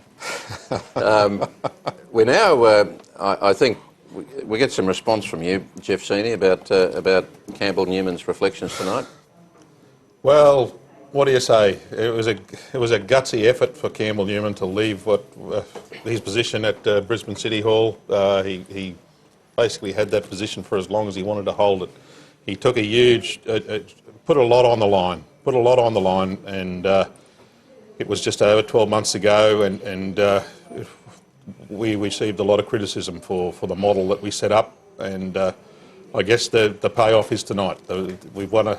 Campbell has won an election victory, the like of which I would never have dreamed of back 12 months ago when we started on this adventure. Full marks to him. I think his speech he made tonight was one of very statesmanlike, recognises the challenges that are ahead. He is humbled, as I am humbled. I'm a bit gobsmacked at the moment, trying to deal with the ramifications, with the extent the extent to which the people of Queensland have embraced what Campbell and Tim Nichols and I set out to do 12 months ago, and I don't think any of us understood the extent to which the people of Queensland wanted to see change and wanted a political model that could bring that change. Well, in fact, had you dared to think at that point that you were going to get a result like this, it would have been seen by anyone else as an act of supreme arrogance. Well, what we did, Kerry, was seen as an act of sheer stupidity by a lot of people. I've still got some of the hate mail that I received at the time, because it was new. It was new. It was different. It took a lot of explaining. It took a lot of explaining to political commentators, but it has been embraced by the people of Queensland from that first week, and tonight is the end result. Tonight is the change that the people of Queensland wanted so long ago, but didn't have the alternative to change to. So full marks to Campbell Newman. I think he has done a mighty job, and he will be a great Premier. And I was just reflecting on the attempts in the past for Lord Mayors to make the transition to a state parliament or to be co-opted. Clem Jones was classically one who tried and failed to get in, and Sally Ann Atkinson was talked about as being drafted from Lord Mayor to Liberal leader, which she resisted. It is an enormously difficult transaction to make, transfer to make. Enormously difficult. If you're Lord Mayor of a city like Brisbane, you're right at the top of the tree. Being the Lord Mayor in the city of Brisbane is a bit different to being Lord Mayor in other cities. It's almost a city-state. Yeah. To leave a position like that and go and nominate for pre-selection and find a seat and come up through the ranks is an almost impossible ask. What we did was come up with a model that allowed a successful leader to transition to a leadership position and to transition to a leadership position of an organisation that badly needed a leader such as he. And to do that, we had to break all the rules. We had to come up with a whole lot of new explanations for things so that people could understand it. But once we were able to explain that Campbell Newman was going to be the leader of the LNP election team, to take a team of people to an election, I think that was something that the people of Queensland embraced, because that's what they wanted. They wanted a united team led by an experienced leader, and that was the key to explaining the model. And you know, we came under a lot of pressure from Paul and his colleagues, and that's their job, and they did it willingly. You've always been the blushing violet, Jeff. They did it willingly, and it's like croquet on the lawn with Jeff. But the model has been embraced by the people of Queensland tonight, and you know, you look at those numbers. What more can you say? It's a great job, Campbell. Paul Lucas, your reflections listening to Campbell Newman tonight? Well, first of all, congratulations to Campbell Newman. The people of Queensland have spoken, and it is their decision. They have the right to decide who governs them, and they have decided. I certainly note his gracious speech, and he deserves acknowledgement for that. Of course, he has now a very big task, and I suppose what Jeff made the point about the nature of Campbell's election. And I think it is part of the gravitation that we're now seeing in Australia towards US style. A presidential sort of election. There's always been strong leaders, leader against leader. That's the nature of campaigns. But now the fact that someone can come from outside the system that has been now legitimised by this process, I think shadows or shows a further drift towards that US style, where you know, that is a legitimate way of proceeding. Now, I've got to say, it's a drift that's been coming for a long time. Oh yes, and look, and I've sort of think that ultimately we will actually end up closer to a US system in this country than that. Now, what Campbell Newman, of course, now has, though, is the responsibility to deliver on that with a big mandate. The Liberal Party part of the LNP is far larger now than it once was. So to manage Bush expectations will be a very big challenge for him. Yep. But congratulations to Campbell Newman. The people have spoken. Now it's for him to get on and administer that, and we will oppose, even as an opposition does appropriately, even though from a very, very difficult position. Okay. Now we're going to pause for a moment to clarify the position in terms of numbers of seats and how the parliament is going to be made up, and Anthony's going to take you through the chamber. Well, let's look at start off with the seats, which have been definitely won by one side or the other, and this is just overwhelming. The Labor Party, we've definitely given 6 seats at the moment, 75 to the LNP, 2 for the Katters Australian Party and 2 others. Now, I should point out here, we believe the LNP has gained Burnett from Rob Messenger, and Chris Foley in Maryborough is in trouble. He's behind on first preferences. That one will be the one to watch. So at this stage, Chris Foley behind, but the LNP has also gained Anango. They have gained. They gained Burnett, but they probably haven't won Nicklin. I think Peter Wellington will be returned there, as is Liz Cunningham in Gladstone. Now we can project to what we think the overall prediction at this stage is. Wow. This is Labor 7, LNP 78. 2 there. That's the biggest landslide in Queensland history. Majority of 67. That's more seats than Peter Beattie won in 2001.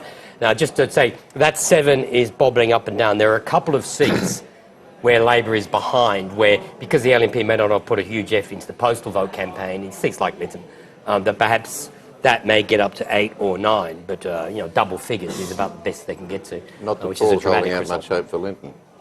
For Lytton. No, well, look, that's the overall picture. I think the entrails of the details of specific electorates. But I just thought there have been a couple of peculiarities in seats where independents have been swept away, I think, by the surge in the LNP support. So every possibility that Labor will not have enough numbers in the next parliament to qualify formally to be a political